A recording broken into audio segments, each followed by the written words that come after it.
The scissors gleamed in the lamplight like an executioner's blade, poised above Clara Bennett's chestnut hair, the last beautiful thing she owned in this godforsaken world. Outside, a Colorado blizzard screamed its fury, while inside, her daughter's fevered whimpers grew weaker by the hour. This was it, the final trade, her beauty for her child's life. But what Clara didn't know was that 7 miles away, a cowboy named Elias Ward was saddling his horse, about to change both their destinies forever. This is their story, a tale of desperation, dignity, and a love forged in the coldest winter Colorado ever knew. Stay with me until the end, and comment below what city you're watching from so I can see how far this story travels across the world. The wind had teeth that winter. Clara Bennett had learned this truth the hard way, through 6 months of widowhood that had stripped her down to nothing but bone, determination, and a love for her daughter that burned hotter than any fire she could no longer afford to keep lit. She stood now in the dark corner of her cabin. Calling it a cabin was generous. It was barely more than a shack with delusions of grandeur, holding a pair of sewing scissors that caught the weak light of her last candle. Her hands shook, not from the cold, though God knew it was cold enough to freeze the tears on a woman's face before they could fall. No, her hands shook because of what she was about to do. "Mama?" The small voice came from the pile of blankets in the corner where 5-year-old Lucy lay wrapped in every piece of fabric Clara owned. "Mama, I'm cold." "I know, sweet pea, I know." Clara's voice cracked like ice on a frozen pond. She blinked hard, forcing back the tears that threatened to fall. Tears were a luxury she couldn't afford. Water was for drinking, not wasting. "Mama's going to fix that, I promise." Promises. She'd made so many of them lately, and she was terrified she wouldn't be able to keep any of them. 6 months ago, Thomas Bennett had been alive. 6 months ago, Clara had been a wife, not a widow. 6 months ago, there had been food in the cupboard, wood for the fire, and hope, that rarest of commodities, in her heart. Then the influenza came, sweeping through their small homestead like the angel of death, taking Thomas in less than a week and leaving Clara alone with a child, a failing farm, and debts she had no way to pay. She'd tried everything, sold the livestock, what little they'd had, sold Thomas's tools, his boots, his rifle, sold everything that wasn't nailed down, and then she'd started prying up the nails. But it wasn't enough. It was never enough. The land taxes were due. The general store wouldn't extend her credit anymore. And worst of all, Lucy had developed the same fever that had taken Thomas. Clara could see death circling her daughter like a vulture, patient and inevitable, waiting for hunger and cold to finish what the disease had started. So here she stood, scissors in hand, preparing to cut off her hair. It wasn't vanity that made her hesitate. Clara Bennett had long since abandoned vanity along with everything else that belonged to the woman she'd been before. But her hair, thick chestnut brown, falling past her waist in waves that Thomas had loved to run his fingers through, was the last piece of her old life. The last thing that proved she'd once been more than this desperate creature fighting for survival in the wilderness. And it was valuable. She'd heard the stories. Women in the cities paid good money for hair like hers, hair for wigs, for decorations, for all the frivolous things that rich women bought, while women like Clara starved. "It's just hair," she whispered to herself. "It grows back." But even as she said it, she knew it was a lie. Maybe the hair would grow back, but the woman who'd owned it before, the Clara who'd laughed easily, who'd sung while she worked, who'd believed the world was fundamentally good, that woman was gone forever. This was just one more piece of her to feed to the monster of survival. She gathered her hair in one hand, feeling its weight, its warmth. Then she positioned the scissors. "Mama, what are you doing?" Clara turned to see Lucy had pushed herself up on one elbow, her small face pale as moonlight in the candlelight, her eyes glassy with fever, but still alert enough to see what was happening. "Nothing, darling. Lie back down." "You're cutting your hair." It wasn't a question. Lucy might be only 5, but she was sharp as a tack, even fever-addled. Why? How did you explain this to a child? How did you tell your daughter that you were going to trade pieces of yourself for her survival? That you'd give anything, everything, every last shred of dignity you possessed, if it meant keeping her alive one more day? "I'm going to town tomorrow, sweet pea. And this," Clara held up a handful of her hair, This is going to buy us food and medicine for you. Will it buy enough for both of us? Lucy's voice was so small, so fragile. Clara's heart shattered into 1,000 pieces. Yes, baby, enough for both of us. Another lie. Another promise she wasn't sure she could keep. Because the truth was, she had no idea how much her hair was worth. She had no idea if it would buy enough food to last a week, a day, or even a single meal. All she knew was that it was the only thing she had left to sell, and she was going to sell it, and if it wasn't enough, she'd figure something else out. She always did. She'd been figuring things out for 6 months now, surviving on nothing but stubbornness and the fierce primal love that every mother feels for her child.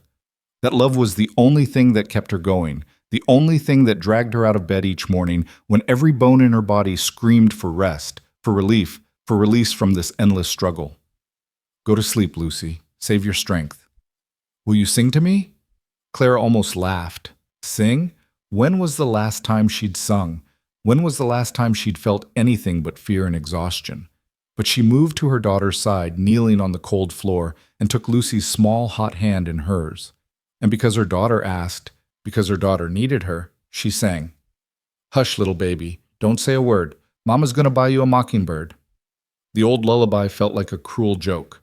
She wasn't going to buy Lucy a mockingbird. She was going to buy bread, if she was lucky. Maybe some cornmeal. Maybe medicine, though that was probably hoping for too much. But she sang anyway, her voice cracking, tears finally spilling down her cheeks in the darkness, where Lucy couldn't see them. She sang until Lucy's breathing deepened and the child drifted into fitful sleep.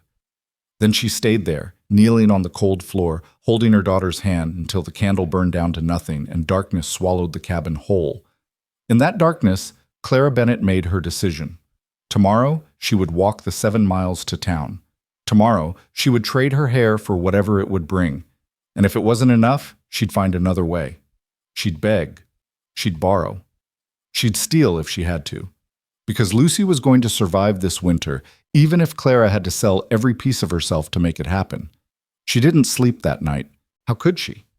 Instead, she waited for dawn, watching the darkness gradually lighten through the gaps in the cabin walls, listening to Lucy's labored breathing and preparing herself for what was to come. When the first gray light of morning crept across the floor, Clara stood and stretched her stiff, aching body. She'd slept in her clothes, her only clothes, really. A worn calico dress that had been patched so many times it was more patches than original fabric. She wrapped herself in the thin shawl that had been her mother's, the only inheritance she'd received, and allowed herself one moment of weakness, pressing the shawl to her face and breathing in the faint scent that still clung to it. Lavender and bread. The smell of love, of safety, of a childhood that seemed impossibly distant now. Then she tucked the shawl around her shoulders and turned to her daughter. Lucy was still sleeping, her breathing slightly easier than it had been the night before. That was something, at least. A small mercy in a season of cruelties. Clara knelt beside her and pressed a kiss to her forehead, feeling the heat that radiated from her skin. Too hot. Still too hot. The fever hadn't broken yet. I'll be back soon, sweet pea, she whispered. Mama's going to fix everything, I promise. There was that word again, promise. She was drowning in promises she wasn't sure she could keep. She stood and took one last look around the cabin. There was nothing left to take, nothing left to sell. The bare walls stared back at her accusingly. Once, this place had been filled with the modest comforts of a working farm family. Thomas's rifle over the mantel, her mother's china on the shelf, a rag rug on the floor, pictures on the wall. All gone now. All sold. All sacrificed to the great god of survival. The only thing left was a small mirror, cracked and tarnished, hanging beside the door. Clara caught sight of her reflection as she passed and stopped, shocked by what she saw. Who was this woman? This hollow-eyed stranger with sunken cheeks and cracked lips? This woman who looked 50 instead of 32? When had she become so old? When had the light gone out of her eyes? She stared at her reflection, and her reflection stared back, and for a moment, Clara felt a wave of grief so profound it threatened to pull her under. She grieved for the woman she'd been, for the life she'd lost, for the future she'd imagined that would never come to pass. Then she pushed the grief down, buried it deep where it couldn't reach her. There was no time for grief. No time for self-pity. There was only forward motion, only survival, only the next step and the step after that. She picked up the scissors. Her hair hung loose around her shoulders longer than it had been in years. Thomas had liked it long. She'd kept it that way for him, even after it became impractical for a farm wife. Now she was glad she had. Long hair was worth more than short hair. Every inch would add to its value. She gathered it at the base of her neck, feeling its weight one last time. Then, before she could change her mind, she cut. The sound of the scissors was shockingly loud in the quiet cabin. Snip, snip, snip. Each cut felt like a small death, a little piece of herself dying and falling away. But she kept cutting, determined and methodical, until her hair lay in a thick bundle in her hands and her head felt strangely light and cold. She touched the ragged ends that remained, barely brushing her shoulders now. It felt wrong. She felt naked, exposed, vulnerable in a way that had nothing to do with vanity and everything to do with loss. But she didn't have time to mourn her hair any more than she had time to mourn anything else. She wrapped the cut hair carefully in a piece of cloth, tying it with string, and tucked it into the inside pocket of her shawl where it would stay dry. Then she took a deep breath, squared her shoulders, and opened the cabin door. The cold hit her like a physical blow. The blizzard that had raged for days had finally stopped, but the temperature had dropped even further in its wake. The world was white and silent and achingly beautiful in the way that only dangerous things can be beautiful. Snow had drifted against the cabin walls, nearly reaching the windows. The sky was that pale, hard blue that promised more cold to come. 7 miles. She had to walk 7 miles to town in this. Clara closed the door behind her and started walking. The snow came up to her knees in places, and every step was a battle. Her boots, Thomas's old boots really, stuffed with rags to make them fit, were worn thin, and she could feel the cold seeping through the soles. Her shawl provided little protection against the wind that had started to pick up again, whistling through the empty landscape with a sound like mourning. But she kept walking. The homestead disappeared behind her, swallowed by the white landscape. Ahead of her, the trail to town, barely visible under the snow, stretched out endlessly. 7 miles might as well have been 70, might as well have been 700, but she kept walking. She thought about Lucy to keep herself moving. Lucy, who loved flowers and butterflies and stories about princesses. Lucy, who had Thomas's eyes and Clara's stubborn chin. Lucy, who deserved so much better than this hard-scrabble existence, this constant fight for survival. Thomas had promised Clara a better life when they'd married. He'd been a good man, a kind man, full of dreams about the homestead they would build together. They'd filed their claim with such hope, such optimism, 160 acres of possibility. They'd work hard, raise their family, build something lasting. The American dream, right there for the taking. But the American dream, Clara had learned, had sharp teeth and a taste for blood. The land was harder than Thomas had expected. The weather was harsher, the isolation more complete. They'd struggled from the beginning, but they'd been happy anyway because they'd had each other. And then the influenza came, and in less than a week, Clara's entire world collapsed. She'd tried to keep the farm going by herself, tried and failed. A woman alone couldn't manage a homestead, not in this country, not in this climate. She needed help, needed hired hands, needed money she didn't have and couldn't get. The crops failed. The few animals they'd had died or had to be sold. And slowly, inexorably, everything fell apart. The only thing that kept her from giving up entirely was Lucy. Lucy, who needed her. Lucy, who depended on her. Lucy, who was the living proof that Thomas had existed, that their love had been real, that this whole terrible struggle meant something. Clara's feet were numb now, and her fingers ached with cold despite being tucked into her armpits for warmth. She'd been walking for hours. How many? She couldn't say. Time had become strange and elastic, stretching and contracting in ways that made no sense. All she knew was that the sun was higher now, though it provided no warmth, and the town still wasn't visible on the horizon. Keep walking. Just keep walking. Her mind started to drift, the cold and exhaustion pulling her into a strange, dreamlike state. She thought she saw Thomas standing ahead of her on the trail, waving to her, calling her name. She blinked, and he was gone. Just another trick of the cold and the snow and her own desperate loneliness. "I'm trying, Thomas," she whispered to the empty air. "I'm trying so hard to take care of her, to take care of our girl. I hope you'd be proud of me. I hope you'd understand what I'm doing, what I'm about to do." The wind was her only answer, cold and indifferent. She kept walking. By the time she saw the first buildings of town in the distance, Claire's entire body was shaking with cold and exhaustion. Her feet were no longer part of her body. They were distant things, moving independently, carrying her forward through sheer momentum. Her face was numb. Her hands had curled into claws that she wasn't sure she could straighten. But she'd made it. 7 miles through the snow and cold, and she'd made it. The town of Red Creek wasn't much. A main street with a handful of buildings, a church, a saloon, a general store, a few houses scattered around the edges. In summer, it was dusty and brown. In winter, it was white and gray and looked about as welcoming as a grave. But to Clara, it looked like salvation. She stumbled down the main street, aware that people were staring at her. She must look like a ghost, wild-eyed and desperate, with her hair chopped short and her clothes covered in snow. Let them stare. She didn't care.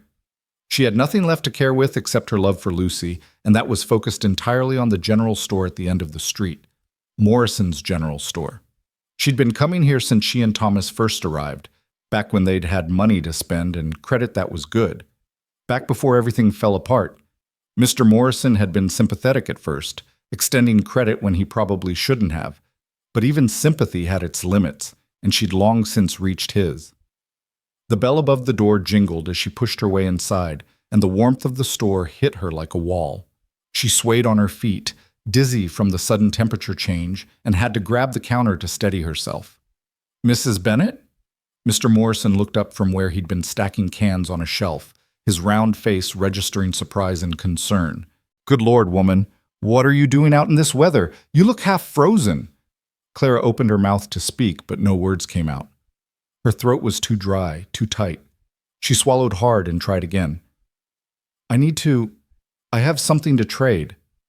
Mr. Morrison's expression shifted, becoming wary. He'd probably heard every hard luck story there was, and he ran a business, not a charity. "Mrs. Bennett, I told you last time I can't extend any more credit. I'm sorry, but not credit." Clara's voice was stronger now, though it still shook. "Trade. I have something valuable, something you can sell." She reached into her shawl with trembling fingers and pulled out the bundle of hair.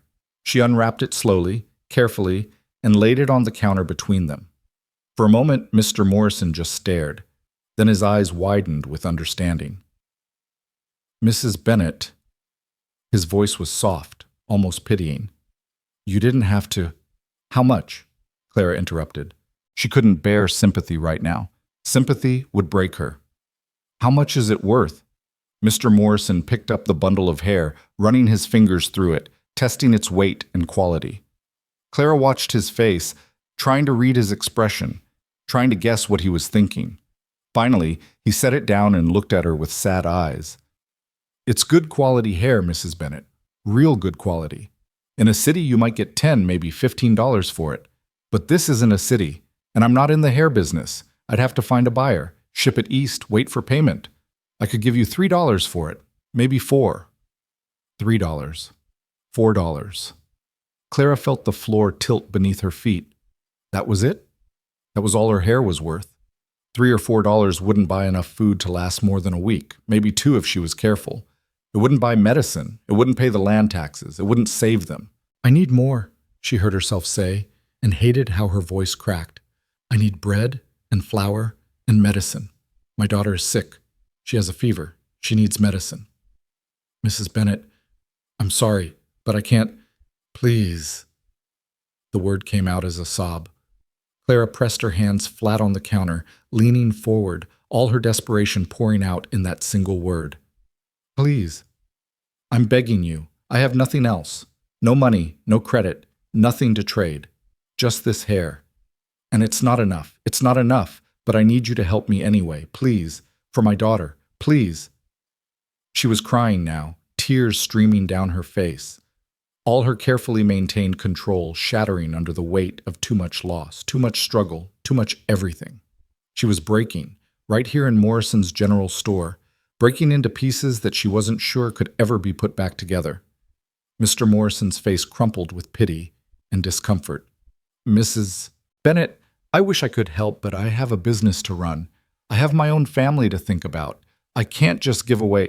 Not charity, not asking for charity. I'll work. I'll pay you back. That's enough. The voice came from behind her, deep and quiet, and carrying an authority that made both Clara and Mr. Morrison fall silent. Clara turned, wiping her eyes with the back of her hand, trying to see who had spoken. A man stood just inside the door, snow dusting his shoulders and the brim of his hat. He was tall, lean in the way of men who worked hard and ate little, with weather-beaten skin and eyes that were the color of a winter sky. He wore a dusty coat that had seen better days and boots that were worn but well-maintained. A cowboy, Clara thought, a rancher, by the look of him. Elias, Mr. Morrison said, relief evident in his voice. Didn't hear you come in. The man, Elias, didn't respond to Morrison. His eyes were fixed on Clara, studying her with an intensity that made her want to shrink back. But she was too tired to shrink, too tired to do anything but stand there and let him look. How much does she need? Elias asked, still looking at Clara but speaking to Morrison. What? The lady. How much does she need? To feed herself and her child? To buy medicine? To get through the winter? Clara found her voice. I'm not asking for your charity, sir. Didn't say you were. Elias finally looked away from her and turned to Morrison. How much? Morrison stammered, clearly uncomfortable. Well, medicine for the child would be about $2. Flour, cornmeal, some bacon, dried beans, maybe coffee. I'd say another $10 would get them supplied for a few weeks. But Elias, you can't just... I can do what I want with my money. Elias's voice was mild, but there was steel underneath it. He pulled a leather billfold from his coat pocket and counted out bills, laying them on the counter with deliberate care. Give her what she needs. Everything on the list you just said, plus whatever else you think would help. And add some candy for the child. Elias, do it, Morrison. Clara stared at the money on the counter, at this stranger who had just walked in and solved her immediate problem as easily as breathing. Her mind couldn't process it. This didn't happen. People didn't just help. Not without expecting something in return. Not in this harsh world where everyone was fighting their own battle for survival. I can't accept this, she said, even as every fiber of her being screamed at her to take it, to grab the money and the food and run before he changed his mind. I don't even know you. Name's Elias Ward. I have a ranch about 15 miles north of here, and you can accept it because I'm not offering charity. Then what are you offering? He turned those winter sky eyes on her again, and for the first time Clara saw something in them that might have been sympathy or understanding or something else she couldn't name. A job. I need a cook for the winter, someone to manage the house, prepare meals, keep things running while me and my hands work the ranch. Pay would be 50 cents a day, plus room and board for you and your child. The money I just put down, he nodded toward the counter, consider it an advance on your wages. Clara's breath caught in her throat. A job. Room and board. Steady pay. It was more than she'd dared hope for, more than she'd even allowed herself to dream about. But there was always a catch. There had to be a catch. Why? The question came out sharper than she intended. Why would you do this? You don't know me. You don't know if I can even cook. Why would you offer this to a complete stranger? Something flickered across Elias's face. A shadow of old pain, maybe, or old memory. When he spoke, his voice was quieter, almost gentle. Let's just say I know what it's like to watch someone you love go hungry. And I know what it's like when nobody helps. Now, do you want the job or not? Clara looked at him, really looked at him, trying to see past the weathered face and quiet demeanor to whatever truth lay beneath. She saw nothing but sincerity in those eyes. Nothing but an offer, freely given, with no strings she could detect. And even if there were strings, even if this was some kind of trap or trick or test, what choice did she have? Lucy needed medicine. They needed food. They needed a warm place to stay while the winter raged outside. She needed this. Yes, she said, and felt something shift inside her chest. Hope, maybe. Or just the absence of despair, which was almost the same thing. Yes, I'll take the job. Elias nodded once, as if that settled everything. Good. Morrison, get her supplies packed up. I'll take her and the child out to the ranch today before the next storm hits. Today? Clara felt panic rise in her chest. I need to go back to my cabin first. My daughter is sick and needs medicine, which we have now, and needs warmth, which your cabin doesn't have if I'm guessing right about your situation. Elias's voice was firm, but not unkind. We'll ride back to your place, get your daughter and whatever possessions you want to bring, and head to the ranch before dark. That work for you? It worked for her. God help her. It worked for her, even though she was putting her trust in a stranger, even though she was leaving the last remnant of the life she'd built with Thomas, even though she had no idea if this was salvation or something else entirely. It works, she whispered. Then let's get moving. Elias turned to Morrison. Have everything ready in an hour. I'll be back with my wagon. He touched the brim of his hat to Clara, a small gesture of respect that nearly undid her, and walked out into the cold. Clara stood in the warm store, surrounded by shelves full of food she could now afford, holding a bundle of cut hair that she no longer needed to sell, and felt tears streaming down her face again. But these tears were different. These tears were something she hadn't felt in so long she barely recognized the emotion. Relief. Pure, overwhelming relief.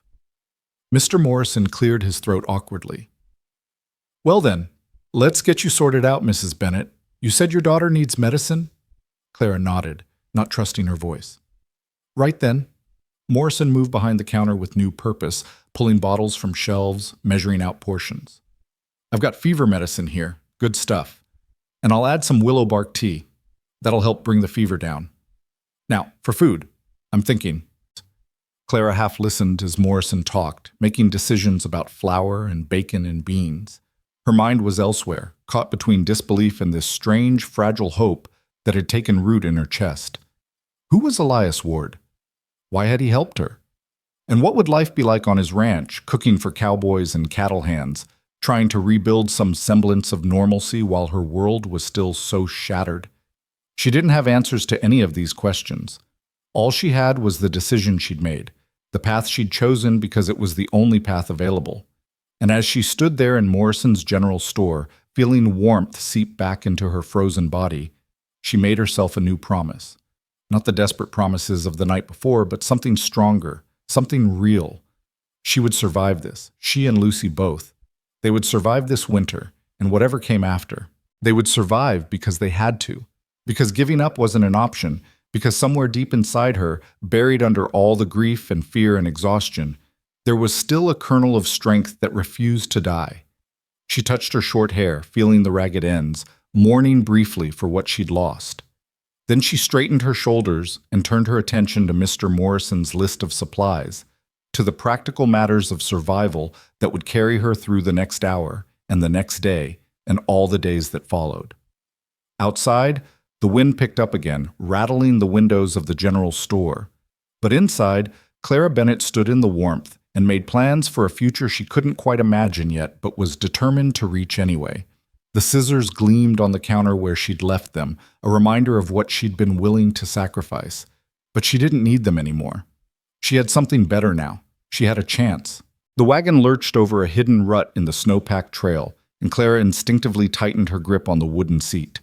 Beside her, Elias Ward handled the reins with the easy confidence of a man who'd spent more of his life on horseback than on foot, his eyes scanning the white landscape ahead with the practiced vigilance of someone who knew these plains could turn deadly without warning. Behind them, wrapped in every blanket Morrison had been able to spare, Lucy lay in the wagon bed surrounded by sacks of flour and crates of supplies. Clara turned every few minutes to check on her daughter, watching the shallow rise and fall of her chest, listening for any change in her labored breathing. The fever medicine Morrison had given them was already tucked safely in Clara's pocket, waiting for the moment they could stop and administer it properly. They'd left Red Creek an hour ago, after Elias had returned with his wagon and helped load the supplies with an efficiency that spoke of long practice. He hadn't pressed her with questions or small talk, for which Clara was grateful. She didn't have the energy for pleasantries, for the social niceties that belonged to a world where women didn't have to cut off their hair to feed their children. The journey back to the cabin took half the time it had taken Clara to walk that morning. What had been an endless trudge through knee-deep snow became a manageable ride, though the cold was no less bitter and the wind no less cruel. Clara found herself studying Elias from the corner of her eye, trying to understand this stranger who had so casually upended her life. He was older than she'd first thought, probably in his early 40s, though the harsh Colorado sun and wind made it hard to tell. His face was lined and weathered, the face of a man who worked outdoors in all seasons and all weather. But there was something in the set of his jaw, something in the way he held himself, that suggested strength beyond the merely physical. This was a man who'd survived his own share of hardships and come out the other side still standing. "Your ranch," Clara finally said, breaking the silence. Her voice sounded strange to her own ears, hoarse from cold and crying. "How many hands do you employ?" "4 through the winter, more in spring and summer." Elias kept his eyes on the trail ahead. "It's not a big operation. About 500 head of cattle, some horses. Enough to make a living." 500 head. That was more than enough to make a living. That was prosperity by the standards of this territory. Clara felt a flutter of something in her chest. Not quite hope, but perhaps the shadow of it. A man with a ranch that size could afford to pay her wages, could afford to keep his promises. "And they all need feeding," she said. 3 meals a day, 7 days a week." Now Elias did glance at her, and there might have been the ghost of a smile in his eyes. "Think you can manage that?" Clara thought of the meals she'd prepared over the years, the bread she'd baked, the stews she'd simmered, the pies she'd made from whatever fruit she could forage or afford. She'd fed Thomas and Lucy on next to nothing, making meals from scraps and determination, feeding cowboys with actual supplies to work with. That would be easy by comparison. "I can manage," she said, and was pleased to hear her voice come out steady and certain. They rode in silence for a while longer. The landscape rolled past, endless white broken only by the occasional dark shape of a tree or rock formation. It was beautiful in its way, this winter wilderness, but it was a beauty that killed without remorse. Clara had learned to respect it, to fear it, to understand that survival here meant constant vigilance and the willingness to do whatever was necessary. "There," she said finally, pointing ahead to where her cabin sat, hunched against the cold, nearly buried in snowdrifts. "That's my place." Elias pulled the wagon to a stop and studied the homestead with an expression Clara couldn't read. She tried to see it through his eyes and felt shame burn hot in her chest. The cabin was barely standing, its roof sagging under the weight of snow, its walls gap-toothed with missing chinking. The barn had partially collapsed last month, and she hadn't had the strength or materials to repair it. The whole place looked like what it was, the last gasp of a dying dream. "I know it's not much," she said, defensive despite herself. "It's a hard land for anyone to work alone," Elias said quietly. "No shame in that." But there was shame. Clara felt it settle on her shoulders like another burden, another weight to carry. Thomas had worked himself to death trying to make this place succeed, and she'd watched helplessly as everything they'd built crumbled to dust. There was shame in failure, no matter how inevitable it had been. Elias climbed down from the wagon and came around to help Clara down. His hands were strong and steady as he gripped her waist, lifting her easily to the ground. For just a moment, Clara was aware of how long it had been since anyone had touched her with such casual kindness, and the awareness made her throat tight. "I'll see to your daughter," he said. "You gather whatever you want to bring. Don't take long. We need to reach the ranch before dark." Clara nodded and hurried toward the cabin, her feet crunching in the snow. Inside, the cold hit her like a slap. Without a fire, the cabin was barely warmer than the outdoors. She moved quickly, gathering what little she had left. Her mother's shawl, already around her shoulders. A few pieces of clothing. The cracked mirror by the door, because it had been her mother's too. A photograph of Thomas, stiff and formal in his wedding suit, looking young and hopeful and alive. She stood for a moment, holding the photograph, letting herself remember. Thomas laughing at something she'd said. Thomas teaching Lucy to count by pointing at stars. Thomas sleeping beside her on cold winter nights, his warmth a comfort and a promise that they'd face whatever came together. But Thomas was gone, and promises died with the people who made them. Clara wrapped the photograph carefully in a piece of cloth and added it to her small bundle. Then she took one last look around the cabin that had been her home, her prison, her battlefield for the past 6 months. "Goodbye," she whispered to the empty room, to the ghost of the life she'd tried to build here. Then she turned and walked out, closing the door behind her with a finality that felt like an ending and a beginning all at once. Outside, Elias had Lucy in his arms, wrapped so completely in blankets that only her small, fevered face was visible. He'd moved with a gentleness Clara hadn't expected, and Lucy, who usually cried around strangers, was staring up at him with solemn, glassy eyes. "Mama?" Lucy's voice was barely a whisper. "Right here, sweet pea." Clara hurried to them, touching her daughter's hot forehead. "We're going somewhere warm, somewhere with food and medicine. You're going to be all right." "Is Papa there?" Lucy asked, and Clara's heart broke all over again. "No, darling, Papa's in heaven, remember? But this kind man is going to help us. His name is Mr. Ward." "Elias," he corrected quietly. "Just Elias." He looked down at Lucy with something in his eyes that might have been memory or pain. "You look like you could use some hot soup and a warm bed, little miss. Think you can hold on a bit longer?" Lucy nodded, and Elias carried her to the wagon, settling her back among the blankets with a care that made Clara's eyes sting with unshed tears. Who was this man? What had happened in his life to make him capable of such unexpected kindness? The journey to Elias's ranch took another 2 hours, and by the time they arrived, the sun was sinking toward the horizon, painting the snow in shades of pink and gold. The ranch appeared gradually, first a line of fence posts, then the dark shapes of outbuildings, and finally the house itself. Clara felt her breath catch. This wasn't the rough cabin she'd been expecting. This was a real house, 2 stories tall, built from good timber that had been properly chinked and painted white. Smoke rose from 2 chimneys, promising warmth. A barn stood solid and intact, much larger than the one Thomas had built. Beyond it, she could see fenced pastures and the dark shapes of cattle huddled against the cold. This was success. This was what Thomas had dreamed of achieving, what he'd died trying to build. And Clara was arriving here as an employee, a cook hired to feed other people's dreams. The bitterness of it nearly choked her. "Welcome to the Ward Ranch," Elias said, pulling the wagon to a stop near the front porch. "It's not fancy, but it's warm and solid." Before Clara could respond, the front door burst open and a young man emerged, probably no more than 20, with a shock of red hair and a face full of freckles. Behind him came 3 other men, all dressed in the rough work clothes of ranch hands, all looking curious and slightly wary. "Boss," the red-haired man called. "Didn't expect you back so soon. Who—" He stopped when he saw Clara and Lucy, his expression shifting from curiosity to confusion. "Tommy, help me get the supplies unloaded," Elias said, climbing down from the wagon. "Mrs. Bennett and her daughter will be staying with us. Mrs. Bennett is our new cook." The silence that followed was heavy with unspoken questions. Clara felt 4 pairs of eyes studying her, judging her, wondering about her.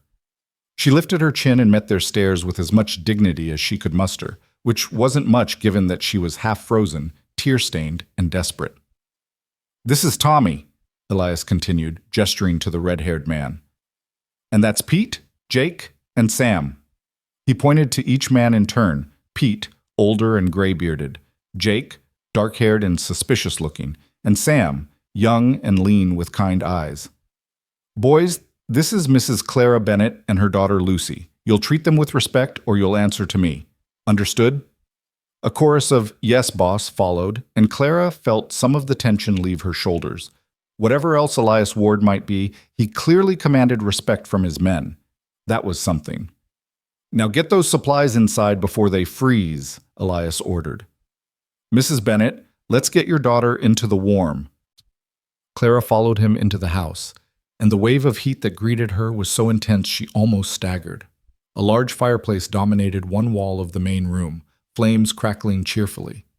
The room was simply furnished but clean, with a long wooden table, several chairs, and a few worn but comfortable-looking couches. Stairs led up to what she assumed were bedrooms.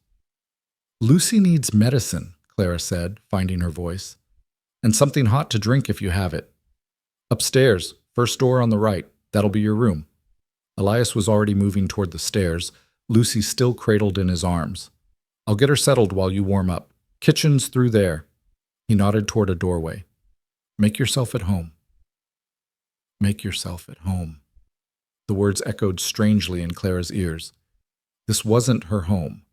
This was a workplace, a temporary refuge, a stopping point on a journey to somewhere else. Though where that somewhere else might be, she had no idea. But she followed Elias upstairs anyway, through a hallway lined with closed doors, to a room that was larger than her entire cabin had been. A real bed dominated the space, with a thick mattress and quilts that looked warm enough to survive a blizzard. A dresser stood against one wall, a washstand against another.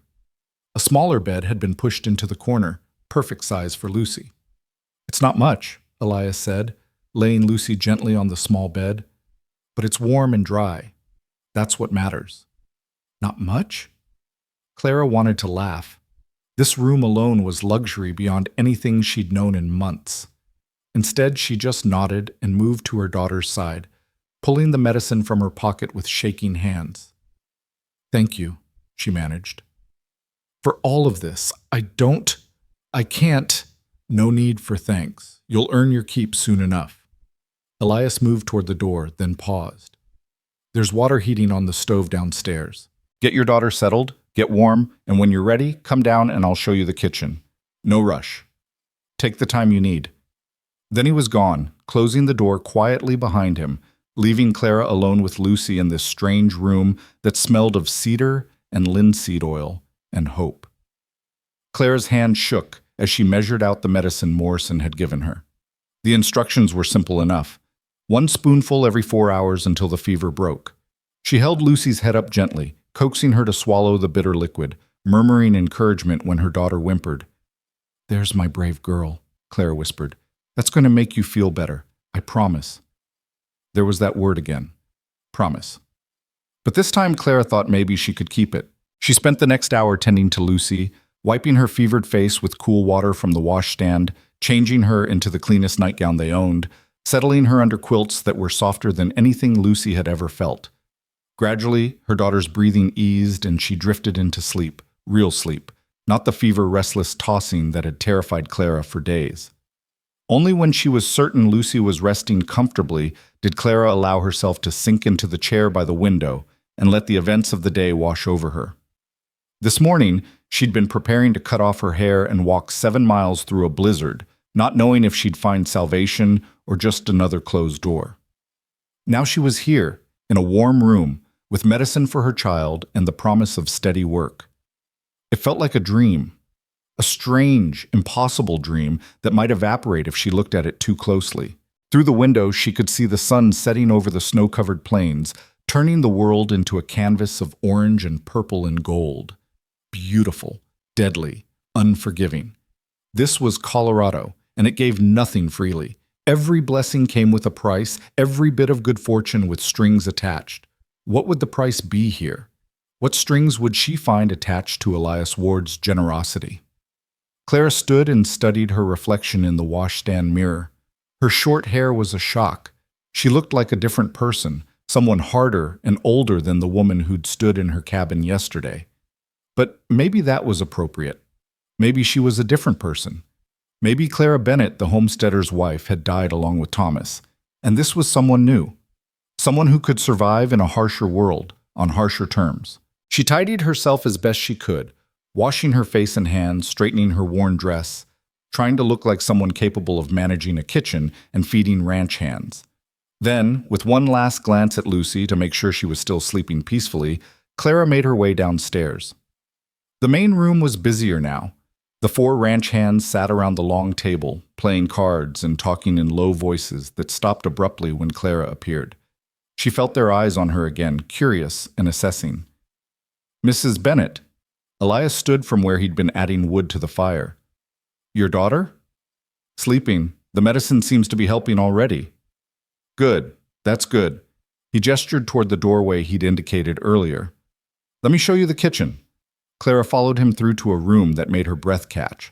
The kitchen was large and well-equipped with a massive cast-iron stove, shelves lined with pots and pans, a work table in the center, and a pantry whose door stood open to reveal shelves stocked with supplies. This was a kitchen designed for serious cooking, for feeding large numbers of people, for someone who knew what they were doing. The last cook left about a month ago, Elias explained, moving around the space with the careful steps of someone who didn't quite belong there. Said the isolation got to him. Since then, we've been taking turns at cooking, and let me tell you, nobody's been happy about it. The boys can burn water if you give them a chance. Clara allowed herself a small smile at that. I'm sure they're not that bad. You haven't tasted Tommy's biscuits yet. Harder than rocks and twice as indigestible. Elias opened the pantry wider. Morrison delivered supplies once a month, but I had him add extra to today's order. Figured you'd need to assess what's here and what else you might need. You know what you're doing with all this? Did she know what she was doing? Clara had been cooking since she was old enough to reach a stove, first helping her mother and then running her own kitchen. She'd made meals from nothing, from scraps and hope, and whatever she could grow or hunt or forage. She'd fed her family on pennies and pride. This kitchen, with its abundance of supplies and quality equipment, was more than she'd dared dream of working with. I know what I'm doing, she said, and meant it. Then it's all yours. Elias stepped back. Breakfast is at sunrise, lunch at noon, dinner at 6. The boys eat a lot. They work hard. Nothing fancy required, just good, solid food. Can you start tomorrow? Tomorrow. Could she start tomorrow? Clara looked around the kitchen again, her mind already working through possibilities. She could make biscuits, real biscuits, not the hard lumps Elias had described. Bacon and eggs. Coffee strong enough to wake the dead. Stew for lunch, maybe, using the beef she'd seen in the pantry. Roast for dinner, with potatoes and gravy and vegetables if there were any to be had. I can start tonight, she heard herself say. Your men haven't had dinner yet, have they? Elias stared at her. Mrs. Bennett, you just arrived. You've had a long day. Nobody expects... I'm not cooking because anyone expects it. I'm cooking because that's the job you hired me for, and I don't take wages for work I haven't done. Clara moved to the pantry, already taking inventory. Besides, it'll be good to get a feel for the kitchen, see what I have to work with. And I'm betting your men would appreciate a decent meal tonight instead of whatever burnt offering they were planning. For the first time, Clara saw something that might have been a real smile cross Elias's face. You're probably right about that. All right, if you're sure. But keep it simple tonight. No need to prove anything. But there was a need to prove something, Clara thought as Elias left her alone in the kitchen. She needed to prove she could do this job. Needed to prove she was worth the money he'd advanced her, worth the risk he'd taken on her and Lucy. Needed to prove to herself that she was still capable of something beyond mere survival. She rolled up her sleeves and got to work. The kitchen came alive under her hands. She found flour and lard and made biscuit dough, her fingers remembering the familiar motions even after months of barely having ingredients to practice with. She found a ham in the pantry and sliced thick pieces for frying. She made gravy, creamy and rich. She even found a jar of preserved peaches, a luxury she hadn't tasted in forever, and decided the men deserved something sweet after whatever they'd been suffering through. As she worked, Clara felt something inside her begin to settle. This was familiar territory. This was something she was good at, something she could control. In a life that had spiraled so far beyond her control, that felt like a lifeline. The smells of cooking began to drift through the house. Clara heard the card game in the next room stop, heard low voices discussing the unlikely possibility of a real meal. She smiled to herself and kept working, adding salt to the gravy, checking the biscuits, making sure everything was perfect. When she finally carried the first platter to the dining table, the 4 ranch hands stared at it like she'd performed a miracle. When she brought out the biscuits, still steaming, Tommy actually groaned.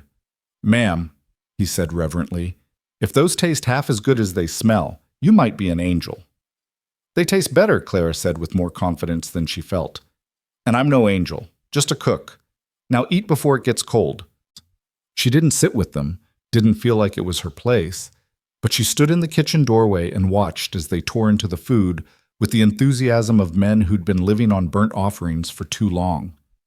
Their reactions, the groans of appreciation, the requests for seconds, the way Tommy clutched a biscuit like it was made of gold, filled something in Clara that had been empty for too long. This was her value.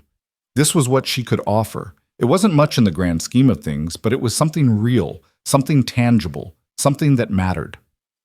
Elias came to the kitchen after the meal, carrying plates to wash. Clara moved to take them from him, but he shook his head. "You cooked. I can clean up." "That's not the deal," he finished. "I know, but you've done enough for one day. More than enough. The boys are singing your praises in there. I think Tommy might actually be crying into his third biscuit." Clara felt her cheeks warm with something that might have been pleasure or embarrassment or both. They were just hungry. They were starving, and not just for food. You gave them something to look forward to. Elias set the plates in the washing basin and turned to face her fully. "You did good, Clara. Real good." It was the first time he'd used her first name, and the intimacy of it made her throat tight. "Thank you," she managed. "For everything. For the job. For helping Lucy. For all of it." "Like I said before, no thanks necessary. You'll earn your keep." Elias paused, studying her with those winter sky eyes. "But I want you to understand something. This job is real. The wages are real. You're not charity, and you're not a burden. You're a member of this household now, and that comes with certain protections. Nobody here will disrespect you or your daughter.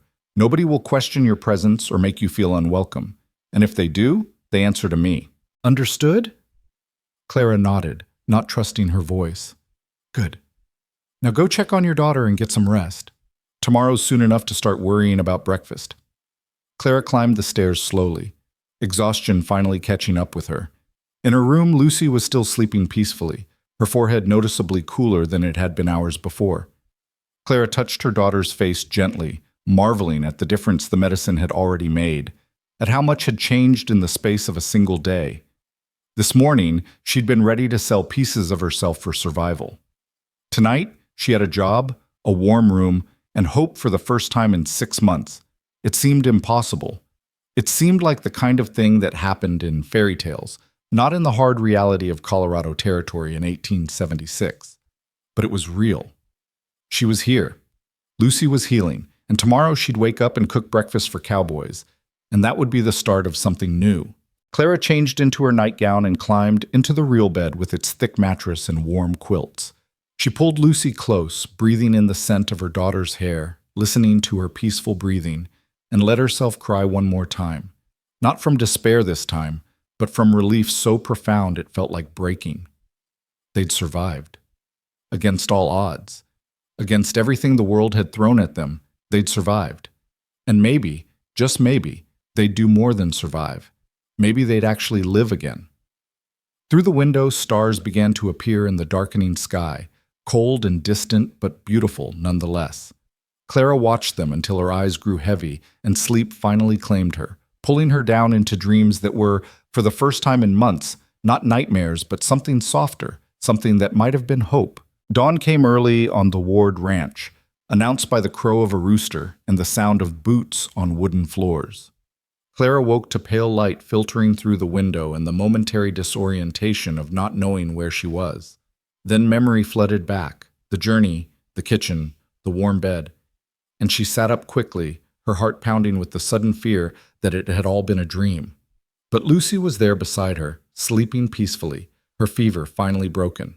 The quilts were real, the solid walls around them were real.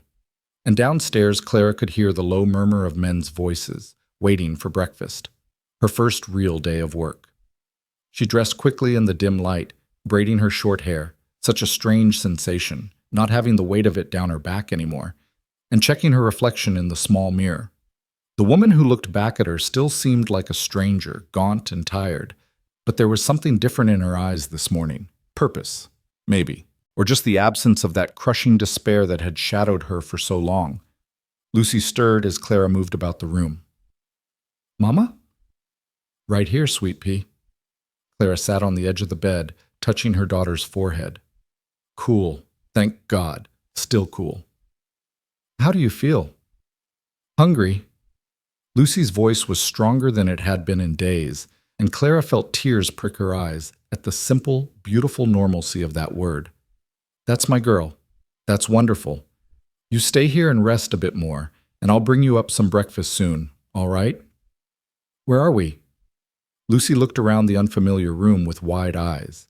This isn't our house. No, darling, this is... We're going to be staying here for a while. At Mr. Ward's ranch.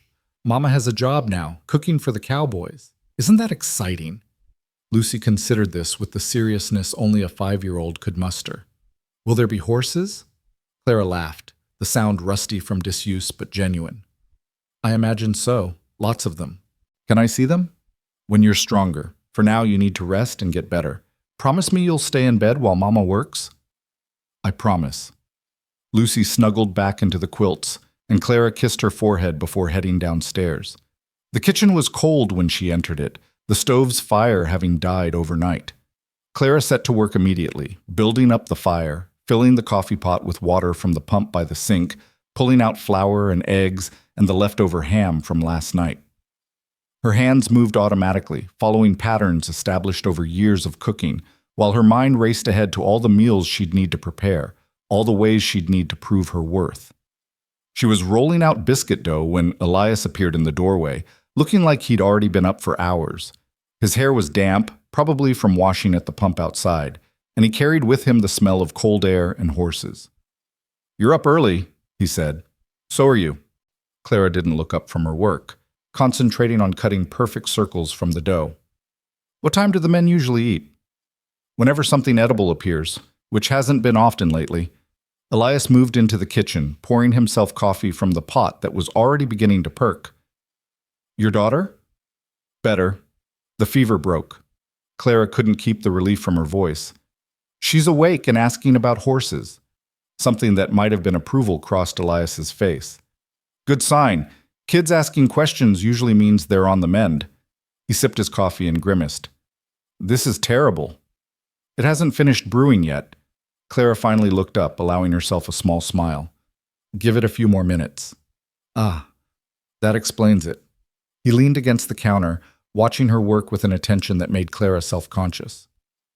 You always wake up this early? Farm wife's habit, hard to break. Clara slid the biscuits into the oven and started cracking eggs into a bowl. Besides, can't let the men starve their first morning with a real cook. They'd never let me live it down. True enough. Tommy's already been asking when breakfast might appear. I think he's having dreams about those biscuits from last night.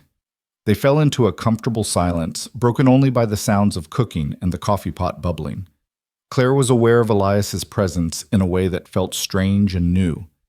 It had been so long since she'd shared space with a man, since she'd been conscious of masculine energy in a kitchen that had been her domain alone. But there was nothing threatening about Elias's presence. He simply stood there, drinking his terrible too-early coffee, watching her cook with an expression she couldn't quite read. Can I ask you something? Clara said finally, whisking eggs with more force than necessary. You can ask? Yesterday, in town, why did you help me? She kept her eyes on the eggs, not brave enough to look at him directly. You said something about your mother, but there's more to it, isn't there? Nobody just offers a job to a complete stranger out of the goodness of their heart, not in this country. The silence stretched long enough that Clara thought he might not answer. When he finally spoke, his voice was quieter, rougher than she'd heard it before. My mother was widowed when I was 12. My father died in a mining accident, and the company that owned the mine didn't give her a penny. No compensation, no pension, nothing. Just a body to bury, and 3 boys to feed. Elias set his coffee cup down carefully. She tried everything, took in washing, did mending, cleaned houses, but it wasn't enough. Never enough. I watched her starve herself so me and my brothers could eat. Watched her work herself sick trying to keep us alive. Clara stopped whisking and turned to look at him. His face was carefully neutral, but she could see old pain in the set of his shoulders, in the way his hands gripped the counter edge. What happened? She asked softly. She got pneumonia. Died when I was 14. The words came out flat, emotionless, but Clara heard the weight beneath them. After that, me and my brothers scattered, did whatever we could to survive. I worked ranches, cattle drives, anything that paid, saved every penny, spent 20 years building this place from nothing. He finally met her eyes. So when I saw you in Morrison's store, desperate enough to sell your hair, I saw my mother. and I couldn't walk away. Not again. The admission hung in the air between them, heavy with meaning. Clara felt something shift in her understanding of this man. He wasn't just being kind. He was trying to rewrite an old story, trying to give someone else the help his mother had never received. "I'm sorry," she said, knowing the words were inadequate but offering them anyway. "I'm sorry for what happened to your mother, and I'm grateful, more grateful than I can say for what you're doing for me and Lucy. I won't let you down." "I know you won't." Elias pushed away from the counter. "I better go tell the boys breakfast is coming before Tommy breaks down the door." He paused at the doorway. "Clara, your hair. It'll grow back. But keep the scissors away for a while. You've given up enough already." Then he was gone, leaving Clara alone with her eggs and her thoughts and a new understanding of the man who'd saved her life. The days that followed fell into a rhythm that felt almost normal. Clara rose before dawn to prepare breakfast, spending her mornings in the warm kitchen while the men went about their work. She cooked 3 substantial meals a day, baked bread, made coffee strong enough to fuel a full day of ranch work. In the afternoons, she cleaned the house, mended clothes, and tended to Lucy, who grew stronger by the day. It was hard work, but it was good work. Purposeful work. The kind of work that left Clara tired at the end of the day, but satisfied in a way she hadn't felt since Thomas died. She was earning her keep, proving her value, building something that felt almost like a life again. Lucy, freed from her sickbed after the first week, became the ranch's unofficial mascot. The little girl followed the cowboys around like a devoted shadow, asking endless questions and offering her opinions on everything from the proper way to brush a horse to the best kind of cloud. The men, rough as they were, treated her with surprising gentleness. Tommy, especially, seemed to have adopted Lucy as a sort of little sister. Clara would often look out the kitchen window to see the tall redhead patiently showing Lucy how to feed chickens or letting her help with simple chores that probably took twice as long with her assistants. But he never complained, never showed anything but patience with the curious child. "Your girl's got spirit," Pete told Clara one evening as she served dinner. The older man had been quiet at first, watching Clara with suspicious eyes, but he'd warmed to her over the weeks. "Reminds me of my own granddaughter back in Missouri." "You have family in Missouri?" Clara asked, setting down a platter of roasted venison. "Had. Wife passed 10 years ago. Daughter got married and moved east. Haven't seen them in 5 years." Pete's weathered face creased with old sorrow. "This ranch life, it's not for everyone. Gets lonely." Clara understood loneliness. She understood it in her bones, in the cold, empty places where Thomas used to be. But here, surrounded by these rough men and their simple kindnesses, the loneliness felt less sharp somehow, less all-consuming. "You should write to them," she said impulsively. "I could help if you need it. Maybe they'd come visit in the spring." Pete looked up at her with something like hope in his eyes. "You think?" "I think family matters, and I think spring is a time for new beginnings." Clara smiled. "Can't hurt to ask." That night, after the dishes were washed and the men had retreated to the bunkhouse, Clara sat at the kitchen table with Pete and helped him compose a letter to his daughter. His handwriting was shaky, his spelling creative, but the love in his words was unmistakable. When they finished, Pete clutched the letter like it was precious. "Thank you, ma'am," he said gruffly. "This means, well, it means something." After he left, Clara sat alone in the quiet kitchen, listening to the house settle around her. Upstairs, Lucy was sleeping peacefully. In the next room, she could hear Elias moving around, the creak of floorboards and the rustle of papers that suggested he was working on the ranch accounts. The sounds of life, of a household functioning, of people existing together in relative harmony. It was more than she'd dared hope for. Winter deepened as January gave way to February. The snow piled higher, the temperatures dropped lower, and the world outside became a white wasteland where nothing moved except the wind. But inside the ranch house, life continued with surprising warmth. Clara's cooking improved as she grew more familiar with the kitchen and the men's preferences. She made hearty stews that stuck to ribs, biscuits that Tommy declared were better than his mama's, though he'd deny it if anyone told her, and pies from dried fruit that disappeared almost faster than she could make them. She learned that Jake didn't like onions, that Sam had a sweet tooth he tried to hide, that Pete's teeth troubled him with anything too tough, that Tommy could eat his weight in potatoes and still ask for more. And Elias. She learned about Elias in quiet moments and careful observation. Learned that he was always the first one up and the last to bed. That he worked twice as hard as any of his men, but never asked them to do anything he wouldn't do himself. That he was fair but firm, generous but not foolish, kind but not soft. She learned that he sang sometimes when he thought no one could hear, old cowboy ballads in a surprisingly good baritone. That he liked his coffee black and strong enough to strip paint. That he read books by lamplight when the work was done. Actual books with cloth covers that he kept on a shelf in his room. That he never talked about himself unless directly asked, but he listened when others talked, really listened, in a way that made people feel heard. And she learned that he watched her sometimes when he thought she wasn't looking. Watched her with an expression that was part curiosity, part something else she didn't dare name. It was confusing and complicated and probably inappropriate given that she was his employee, but Clara couldn't quite bring herself to ignore it. Because the truth was, she found herself watching him too. Found herself noticing the way his hands moved when he worked with the horses, gentle and sure. Found herself listening for his footsteps in the morning, for the sound of his voice talking to the men. Found herself thinking about the story he told her, about his mother, about the grief that had shaped him into this man who helped strangers. She told herself it was gratitude, just gratitude for everything he'd done for her and Lucy. Nothing more complicated than that. But late at night, lying in her bed while Lucy slept beside her, Clara couldn't quite convince herself that was all it was. One morning in late February, Clara woke to an unusual silence. No roosters crow, no sounds of movement from below. Just an eerie quiet that made her uneasy. She rose and went to the window, pulling back the curtain to look outside. The world had disappeared under snow. Not just regular snow, but a blizzard that must have blown in during the night, piling drifts so high they reached the first-floor windows. The wind howled like a living thing, driving snow horizontally across the landscape and making it impossible to see more than a few feet. "Mama?" Lucy sat up, rubbing her eyes. "What's that sound?" "A storm, Sweet Pea. A big one. We're going to stay inside today, all right?" Clara dressed quickly and hurried downstairs, where she found Elias already at the window, staring out at the blizzard with a grim expression. "How bad is it?" she asked. "Bad. The boys are snowed into the bunkhouse. I can barely see it from here.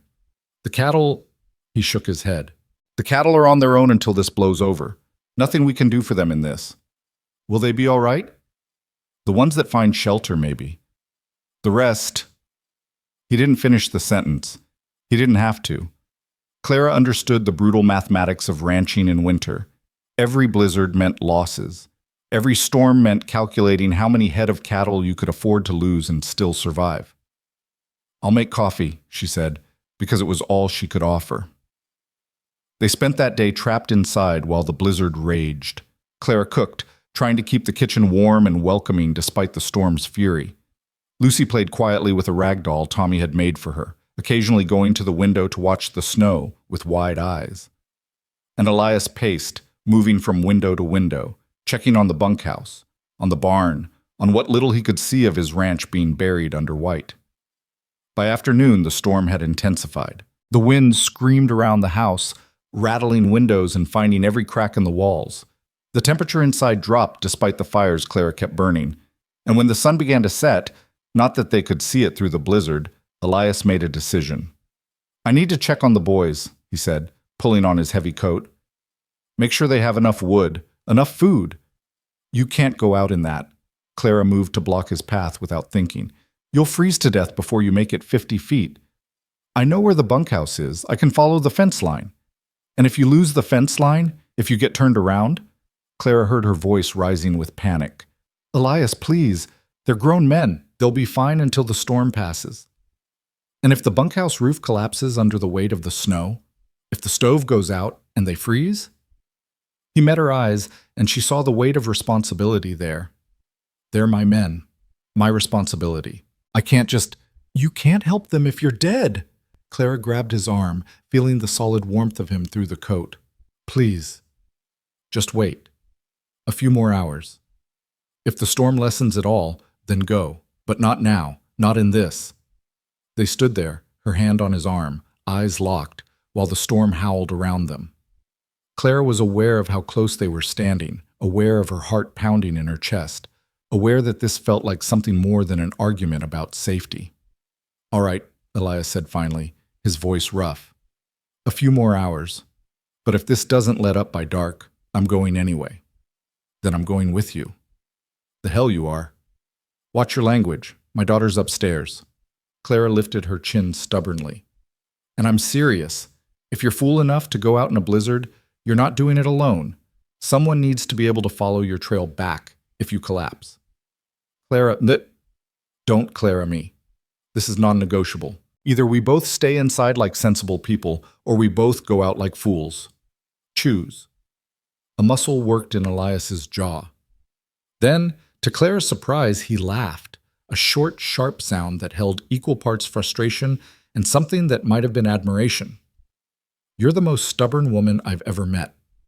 "I'll take that as a compliment." Clara released his arm and stepped back, trying to calm her racing heart. "Now take off that coat and sit down. I'll make you something hot to drink." The storm blew itself out sometime after midnight. Clara knew because she was still awake, lying in bed listening to the wind gradually lose its fury. When silence finally fell, it was profound and complete. The kind of silence that only comes after a blizzard, when the world is buried and muffled and hushed. In the morning, they emerged to a landscape transformed. Snow had drifted so high against the house that they had to dig out the front door. The path to the bunkhouse was completely buried, and when they finally made it to check on the men, they found all four of them alive and well, if cold and grumpy from being trapped inside for a day and a half. "Thought you might have frozen solid, boss," Tommy said cheerfully, his breath fogging in the frigid air. "Good to see you made it through." "Thanks to Mrs. Bennett." Elias glanced at Clara, something warm in his eyes. "She wouldn't let me do anything stupid." "Smart woman," Pete said approvingly. "We're going to need to dig out the barn, check on the horses, then see how many cattle we lost." The news, when it came, was better than expected. They'd lost 15 head, which was tragic, but survivable. The horses were fine. The barn had held.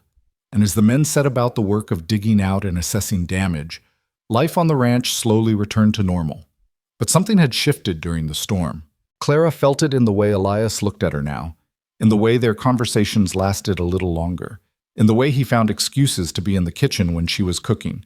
And she felt it in herself, in the way her heart jumped when she heard his voice, in the way she found herself smiling at nothing, in the way the ranch had stopped feeling like a temporary refuge and started feeling like something else, something dangerous, something that scared her more than any blizzard. Because the last time she'd let herself feel this way about a man, she'd married him, and then she'd buried him, and she wasn't sure she could survive that kind of loss again. One evening in early March, as the days began to lengthen and the first hints of spring started to show in the slight warming of the air, Clara stood at the kitchen window washing dishes and watched Elias teaching Lucy to rope a fence post. Her daughter laughed with delight every time the loop landed true, and Elias's answering smile was genuine and unguarded in a way Clara rarely saw.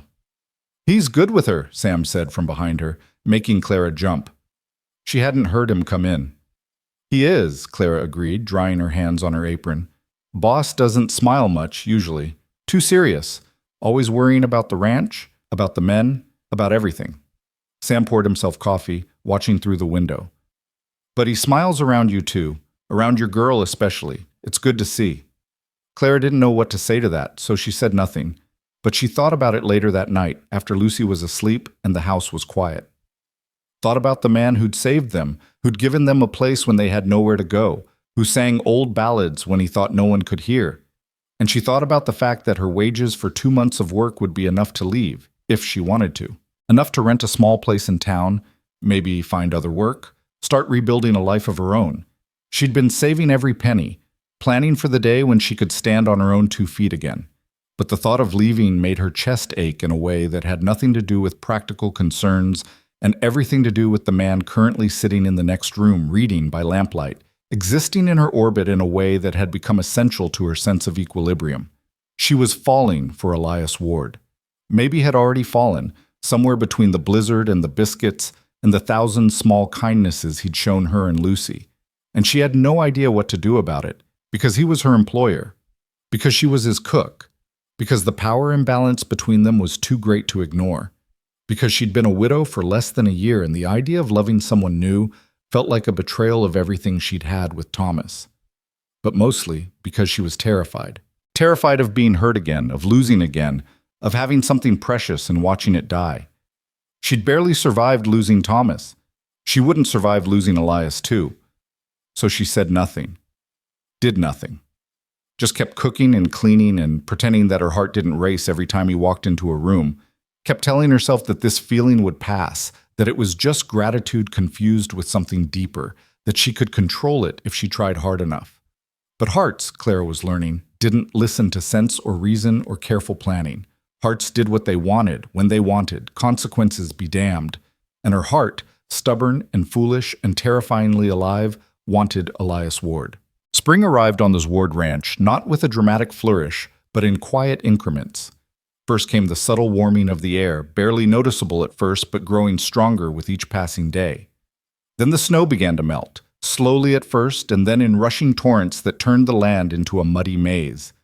The cattle, lean from the hard winter, began to move more freely across the pastures.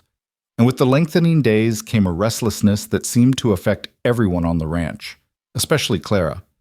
She stood at the kitchen window one mid-March morning, watching the sun rise over the mountains in the distance, painting the sky in shades of pink and gold that reminded her of hope. Her savings were growing.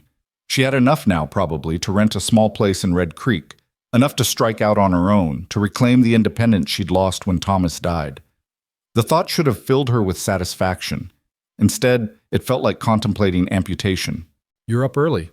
Clara turned to find Elias in the doorway, his hair damp from washing, his shirt not quite buttoned all the way.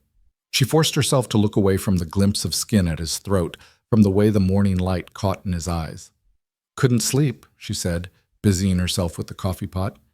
"Too much on my mind, I suppose." "Want to talk about it?" Did she? Could she tell him that she was thinking about leaving, about the impossibility of staying, about the way her heart had betrayed her by falling for a man she had no business falling for? Could she admit that every day she stayed made it harder to imagine going, made the future without him seem colorless and empty? "Just thinking about spring," she said instead, "about what comes next." Elias moved into the kitchen, close enough that she could smell the soap he'd used, close enough that she had to grip the counter to keep herself from swaying toward him. "Clara, I've been meaning to talk to you about that." Her heart stopped. Here it was, the conversation she'd been dreading. He was going to tell her that he didn't need a cook anymore, that the job had always been temporary, that it was time for her to move on. "All right," she managed, keeping her voice steady. "The spring and summer months, they're busier on a ranch. More hands coming through, more work to be done. I'll be hiring extra men for the cattle drives and fence repairs." He paused, and Clara forced herself to meet his eyes.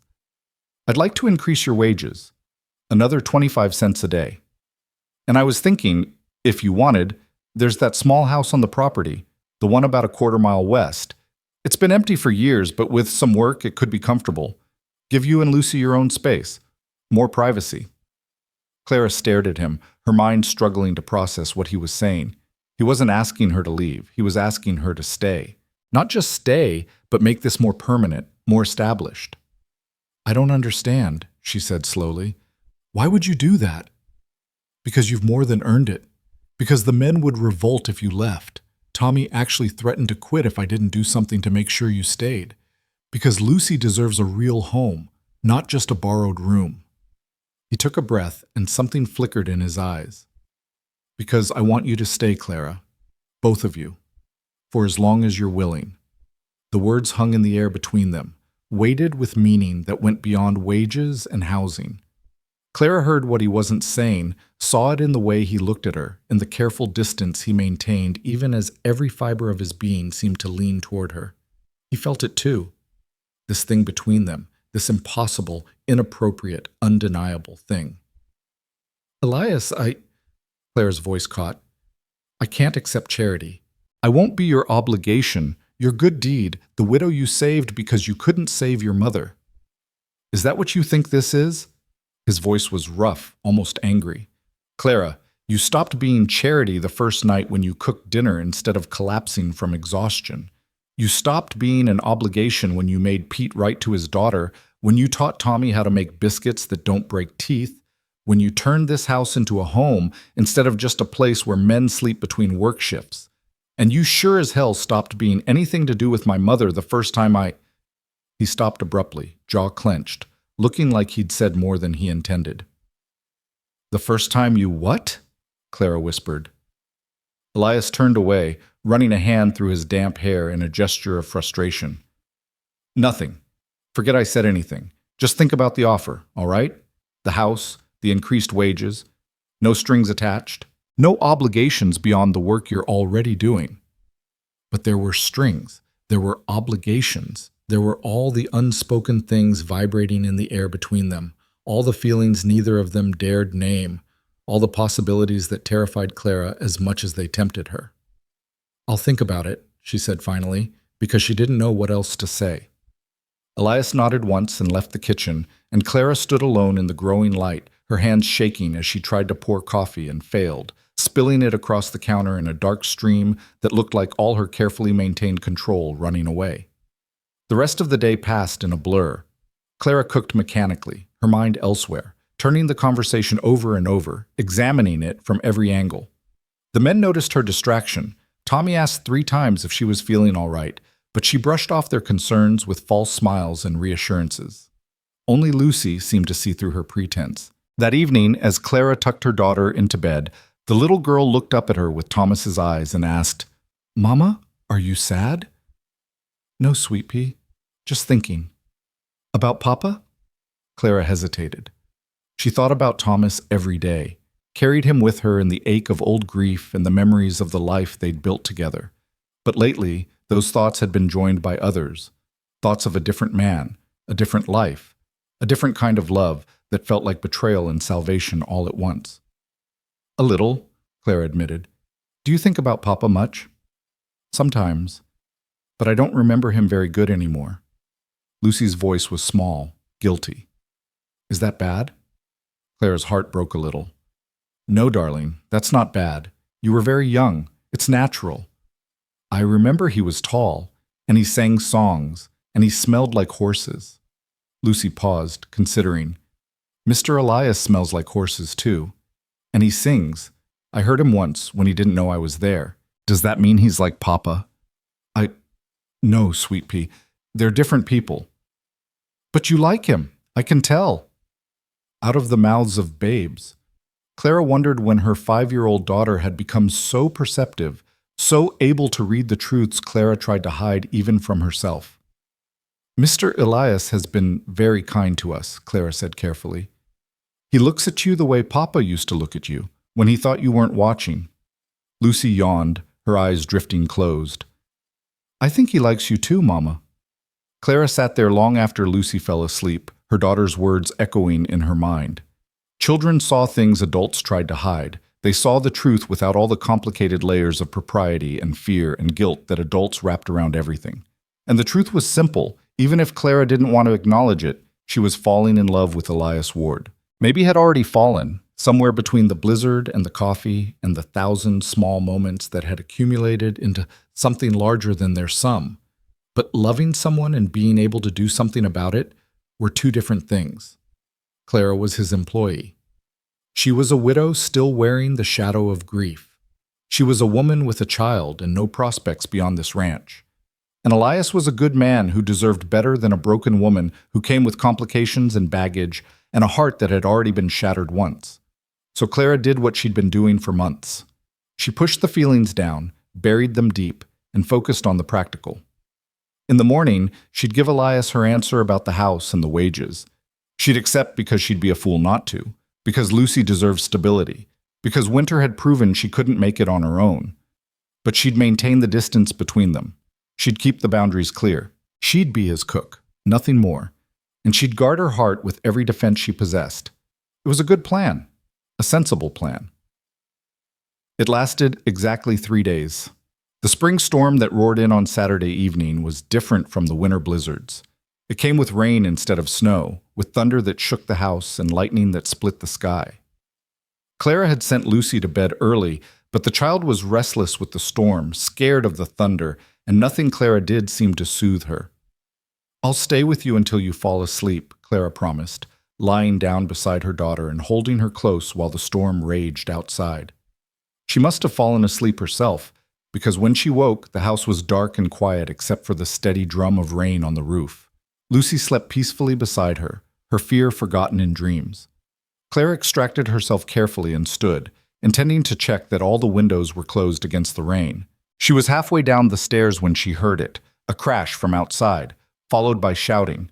Clara ran to the window and saw, in a flash of lightning, that part of the barn roof had collapsed. In the next flash, she saw Elias and his men running toward the barn, toward the trapped and panicking horses. Without thinking, Clara grabbed a coat and ran outside. The rain hit her like a wall, cold and relentless, soaking through her nightgown and coat in seconds. She couldn't see more than a few feet ahead, couldn't hear anything over the roar of the storm. But she ran toward the barn anyway, toward the chaos, toward where she knew Elias would be putting himself in danger to save his animals. Inside the barn, it was bedlam. Horses screamed and kicked in their stalls, terrified by the partial roof collapse and the storm. The men were trying to calm them, trying to lead them out to safety, but the horses were beyond reason. Clara saw Elias struggling with a particularly panicked mare, saw the moment when the horse reared and he lost his grip, saw him stumble backward toward a pile of collapsed timber. She didn't remember moving. One moment she was standing in the doorway, and the next she was grabbing Elias's arm, yanking him sideways, throwing them both clear as a beam crashed down right where he'd been standing. They landed hard in the mud, Clara on top of Elias, both of them breathing hard. For a moment they just lay there, stunned, while around them the chaos continued. Then Elias's arms came up around her, holding her tight, and she felt his heart pounding against her chest. "You could have been killed," he said roughly in her ear. "So could you. Claire, you shouldn't have. You can't just—" He stopped, and when he spoke again, his voice was different, rawer. "God, when I saw you standing there, when I thought that beam might—" He didn't finish. Instead, his hand came up to cup the back of her head, and for a moment that stretched into eternity, they stayed like that, wrapped around each other in the mud and the rain, while something fundamental shifted between them. Then Tommy was there, pulling them up, shouting something about getting the horses out before more of the roof came down. The moment shattered, and Elias released her, his face unreadable in the darkness. But Clara felt branded by his touch, by the way he'd held her, by the emotion in his voice. The next hours passed in a blur of activity. They got all the horses out safely, moved them to a makeshift shelter in one of the outbuildings. They assessed the damage to the barn, bad, but repairable. And finally, soaked and exhausted, they trudged back to the house as dawn began to break through the storm clouds. Clara's teeth were chattering by the time she got inside. She stood dripping in the entryway, suddenly aware that her nightgown was plastered to her body, that her hair was a soaked mess, that she probably looked like something the storm had dragged in. "You need to get out of those wet clothes," Elias said, his voice carefully neutral. "You'll catch your death." "So will you. I'll be fine. I'm used to—" He stopped, looking at her, really looking at her, and something in his carefully maintained control seemed to crack. Clara. Just her name. But the way he said it held volumes. "Don't," Clara whispered, though she wasn't sure if she was warning him or begging him. "Don't what? Don't say what we've both been avoiding for weeks? Don't acknowledge that every time I'm in the same room with you, I have to fight the urge to—" He took a breath, visibly steadying himself. "You risked your life tonight, for me. You didn't have to do that." "Yes, I did." Clara's voice was shaking. "Because the thought of you being hurt, of something happening to you, I can't— Can't what? Can't lose someone else I care about." The words burst out of her, too loud, too raw, too honest. "I can't lose you, Elias. I can't watch another man. She stopped, horrified by what she'd almost said. The silence that followed was deafening. Elias stared at her, water dripping from his hair, his chest rising and falling with quick breaths. Clara wanted to take the words back, to stuff them back inside where they belonged, to pretend she'd never let them escape. But it was too late. The truth was out, hanging between them like the storm still raging outside. Another man, you what? Elias's voice was soft, dangerous in its intensity. Clara lifted her chin, finding some core of courage she didn't know she possessed. If she was going to ruin everything, she might as well do it completely. Another man I love, she said clearly. I can't lose another man I love. And I know I shouldn't feel this way. I know it's too soon and too complicated and probably wrong in every way that matters. I know you're my employer and I'm your cook, and there's a power imbalance that makes this inappropriate. I know I'm supposed to be grieving Thomas, supposed to be focused on building a life for Lucy, supposed to be sensible and practical and all the things a proper widow should be, but I'm not sensible, apparently. I'm foolish enough to have fallen in love with you anyway. The words hung in the air, impossible to take back. Clara watched Elias's face, trying to read his expression, trying to prepare herself for the rejection that was surely coming. He'd be kind about it, probably. He'd let her down gently, tell her he was flattered but didn't return her feelings, make it clear that she'd crossed a line that couldn't be uncrossed. Instead, he crossed the distance between them in 3 long strides, cupped her face in his hands, and kissed her. It wasn't a gentle kiss. It was desperate and hungry and full of weeks of denied wanting. His lips were cold from the rain, but his mouth was warm, and Clara found herself gripping his soaked shirt, pulling him closer, kissing him back with equal desperation. When they finally broke apart, both breathing hard, Elias rested his forehead against hers. I've wanted to do that since the day you stood in Morrison's store, desperate and fierce and so damn brave it made my chest ache. I've wanted to do that every morning when you hand me coffee, every evening when you laugh at something Tommy says, every night when I lie in bed knowing you're just down the hall and wondering if you feel even a fraction of what I feel. What do you feel? Clara whispered. Everything. His hands tightened on her face. Clara, I feel everything. I'm in love with you.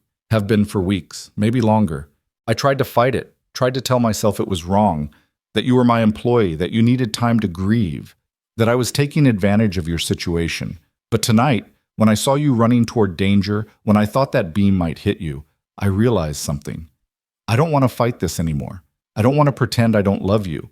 I don't want to waste whatever time we might have being sensible and proper and keeping my distance. Clara felt tears streaming down her face, mixing with the rainwater still dripping from her hair. I'm scared, she admitted. I'm terrified of losing you, of letting myself love you, and then having you taken away like Thomas was taken away. I don't think I could survive that again. I'm scared too. Elias's thumb brushed away her tears. I'm scared of not being enough, of not being able to give you everything you deserve, of failing you the way I failed my mother by not being able to help her. But I'm more scared of never taking this chance, of letting fear keep us apart when we could have something good together, something real.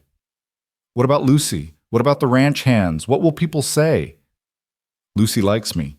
She told me so last week when she asked if I'd teach her to ride. The ranch hands already treat you like the lady of the house, whether you've noticed or not.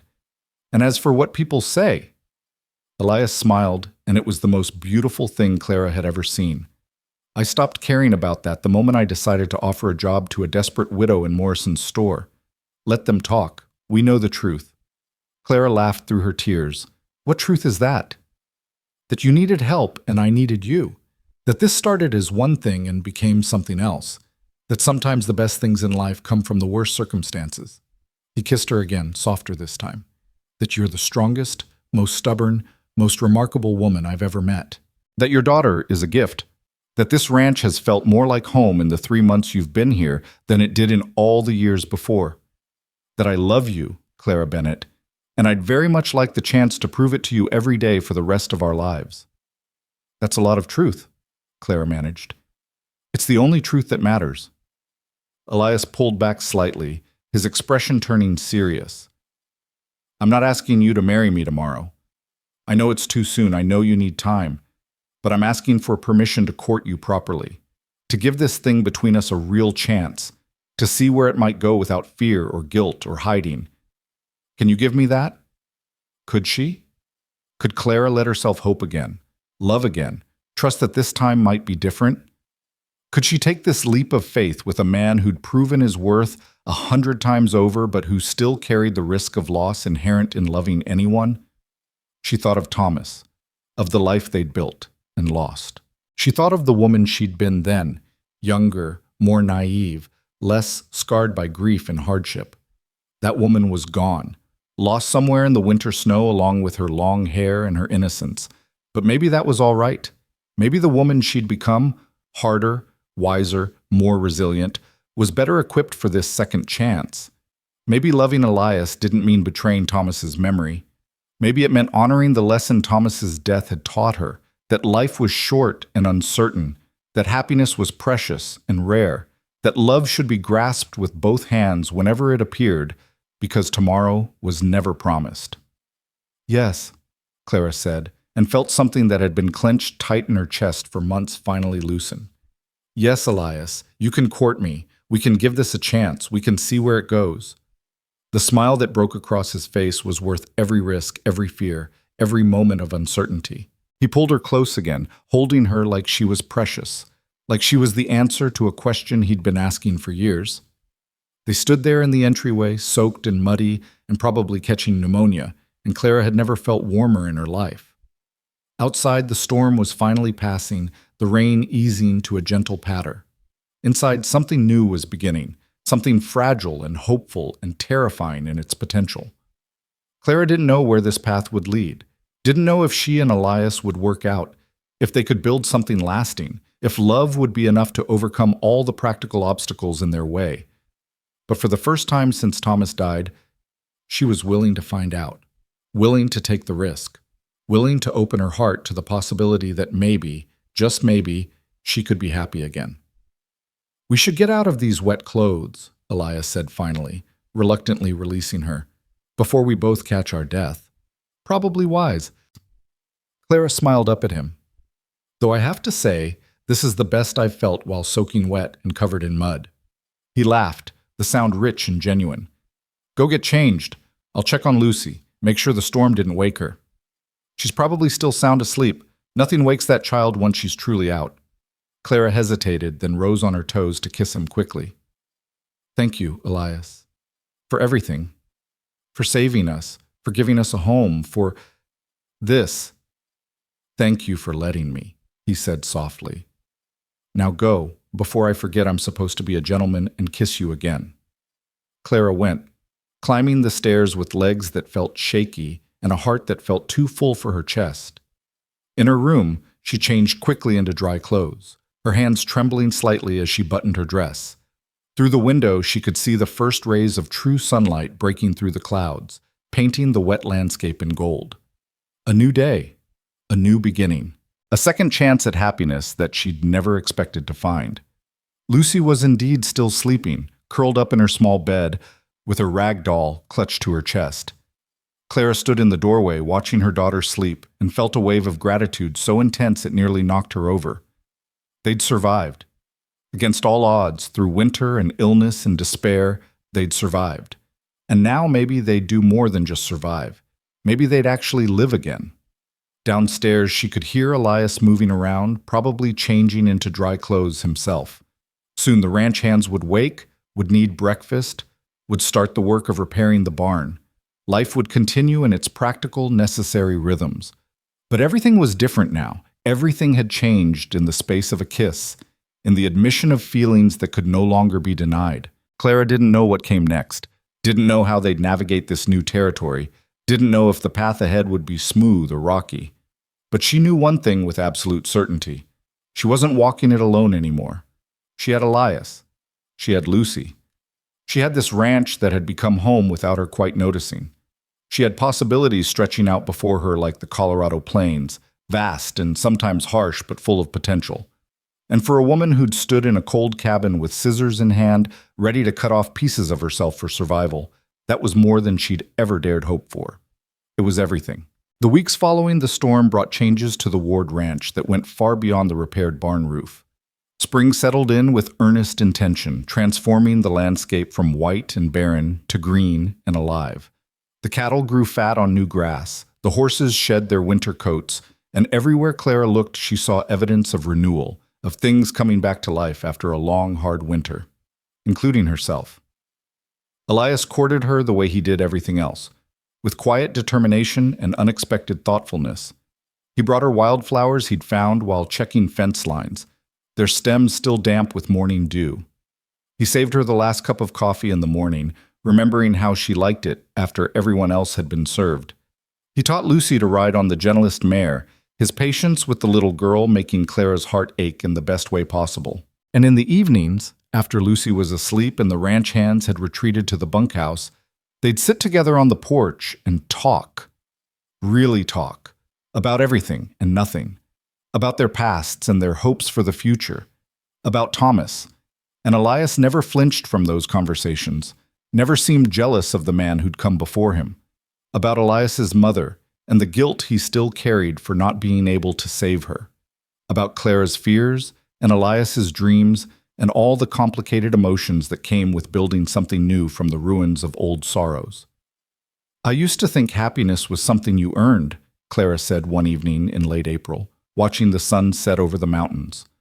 "That if you worked hard enough, sacrificed enough, you'd be rewarded with a good life.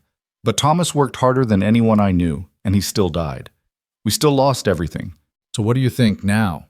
Elias asked, his arm draped casually across the back of the bench they shared, not quite touching her but close enough that she felt his warmth. "Now I think happiness is something you choose, something you grab hold of when it appears, even if you don't deserve it, even if you're scared, even if it makes no logical sense." She turned to look at him, at this man who'd saved her life without even knowing he was doing it. "I choose this, Elias. I choose you. I choose to be happy again, even though it terrifies me." He took her hand, lacing their fingers together. "You terrify me too," he admitted. "The thought of losing you, of something happening to you or Lucy, it keeps me up at night. But the thought of never having this, never taking this chance, that's worse. That's the only thing that scares me more." They sat in comfortable silence as darkness fell, and Clara marveled at how natural this felt. How right. She'd loved Thomas with the intensity of youth, with all the passion and certainty of someone who'd never known loss. What she felt for Elias was different, deeper, quieter, tempered by experience and hardship. It was a love that understood the cost of caring, that knew how quickly happiness could be snatched away, and chose to love anyway. It was a grown woman's love, and it was all the stronger for it. By early May, the small house Elias had mentioned, the one a quarter-mile from the main house, had been cleaned and repaired.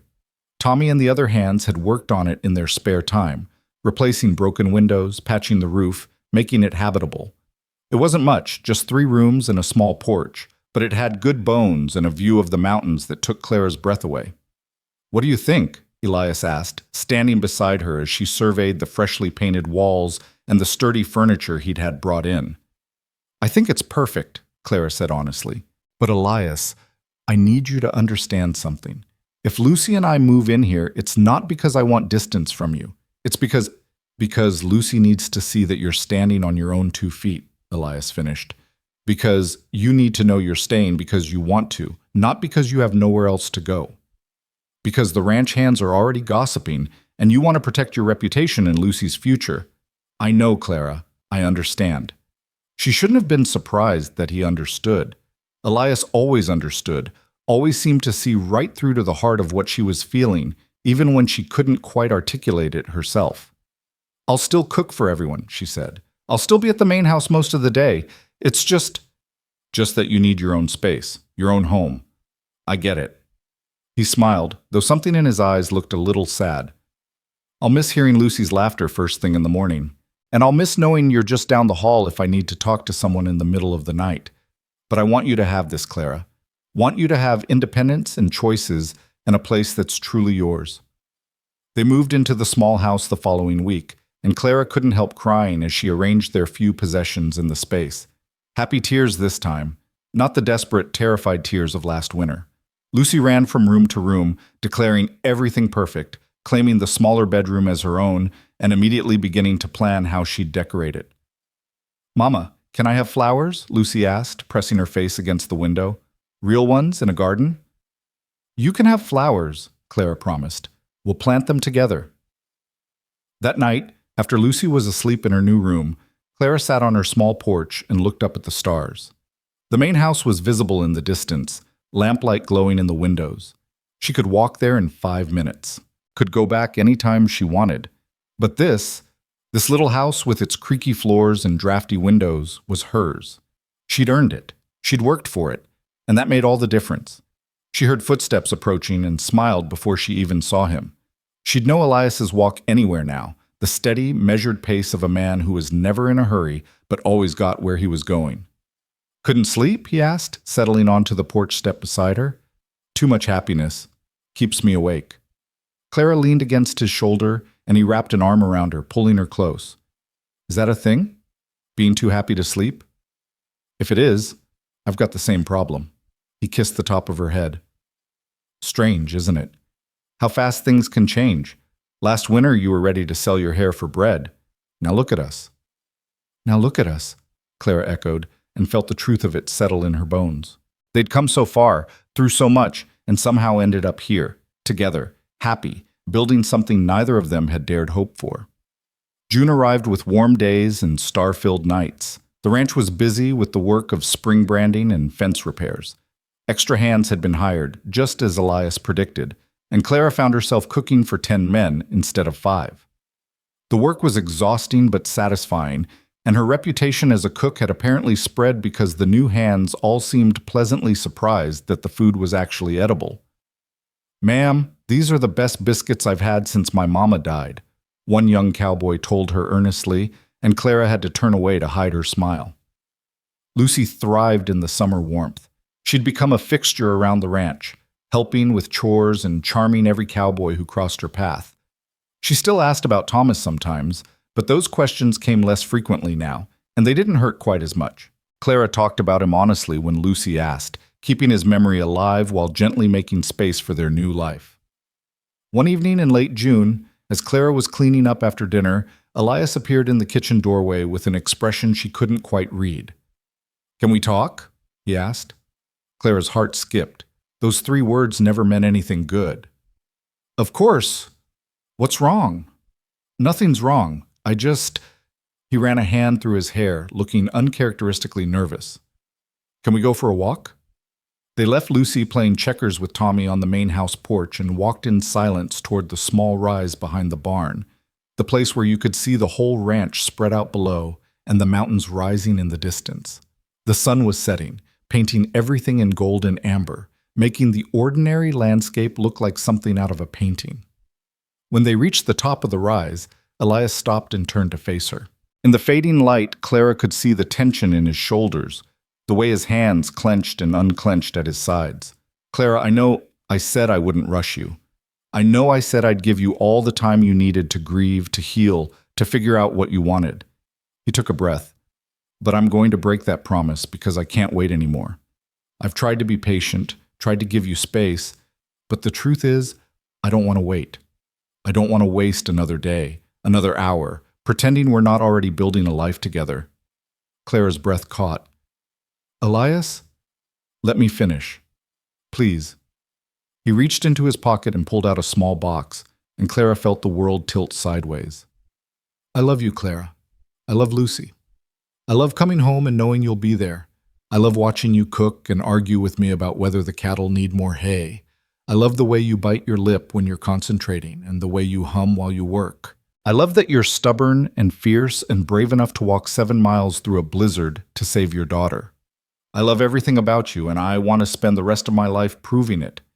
He opened the box, revealing a simple gold band with a small diamond that caught the sunset and threw light in all directions. "Marry me, Clara. Make this official. Make this ranch your home, not just your workplace. Let me be Lucy's father and your husband and the luckiest man in Colorado Territory. Say yes, and I promise I'll spend every day trying to deserve you." Clara stared at the ring, at the man holding it, at the future being offered to her on a hilltop in the golden light of sunset. 6 months ago, she'd been ready to cut off her hair and beg for bread. 3 months ago, she'd been sure she'd never love anyone again. And now this impossible, beautiful, terrifying offer of forever. "It's too soon," she heard herself say. "People will talk. They'll say I'm disrespecting Thomas's memory, that I'm moving too fast, that we barely know each other. Do you care what people say?" "I care about Lucy, about her reputation, about protecting yourself," Elias said gently. about having an excuse to say no because saying yes scares you. And I understand that, Clara. I do. But I'm asking you anyway. I'm asking you to be brave one more time, to take one more risk on something that might not work out but probably will, to choose happiness over fear. He was right, damn him. He was absolutely right. Clara was scared, not of Elias or marriage or any of the practical concerns she'd listed. She was scared of letting herself be this happy, of believing she deserved this second chance, of trusting that maybe, just maybe, this time things would work out. She looked out at the ranch spread below them, at the house where she cooked, at the small house where she and Lucy lived, at the barn and the cattle and the mountains beyond. This place had saved her life. This man had given her back her dignity. This life, strange and unexpected as it was, had become hers. And she wanted it. God help her, she wanted all of it. Yes, Clara said, and watched Elias's face transform with joy. Yes, I'll marry you. Yes to all of it, the ranch, the life, the future, everything. Yes. He pulled her into his arms, lifting her off her feet and spinning her around while she laughed, feeling lighter than she had in years. When he set her down, he kissed her with a passion that made her forget about propriety and reputation and everything except this moment, this man, this love that had saved her from despair. When? Elias asked when they finally broke apart, both breathing hard. When what? When will you marry me? Tomorrow? Next week? I'll ride to town right now and get the preacher if you want. Clara laughed, giddy with happiness and possibility.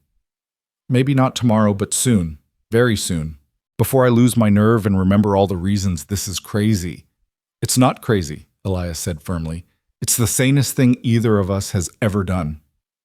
They walked back to the main house hand in hand, the ring on Clara's finger catching the last rays of sunlight. Tommy took one look at them and let out a whoop that brought the other ranch hands running.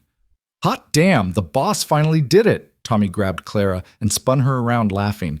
Ma'am, I mean Mrs. Ward-to-be, this is the best news we've had all year. The congratulations came fast and enthusiastic from all the men, even Jake, who rarely smiled. Pete pulled Clara into a fierce hug and whispered, You've made him happier than I've ever seen him. Thank you for that. Lucy, watching from the porch, seemed confused by all the commotion until Clara knelt down and explained what was happening. Mr. Elias asked me to marry him, Clara said gently, which means he'd become part of our family. Would that be all right with you, Sweet Pea? Lucy's face lit up like Christmas morning. Does that mean I can call him Papa? Clara's eyes filled with tears. If he says it's all right, and if you want to, then yes. Can I, Mr. Elias? Lucy asked seriously. Can I call you Papa? Elias knelt beside Clara, and his voice was suspiciously rough when he answered. I'd be honored, Lucy. Nothing would make me happier. Lucy threw her arms around his neck, and Clara watched them embrace, watched this man who'd saved them both hold her daughter like she was precious, and felt her heart finally, fully heal. They were married 3 weeks later in the small church in Red Creek on a Sunday morning in July.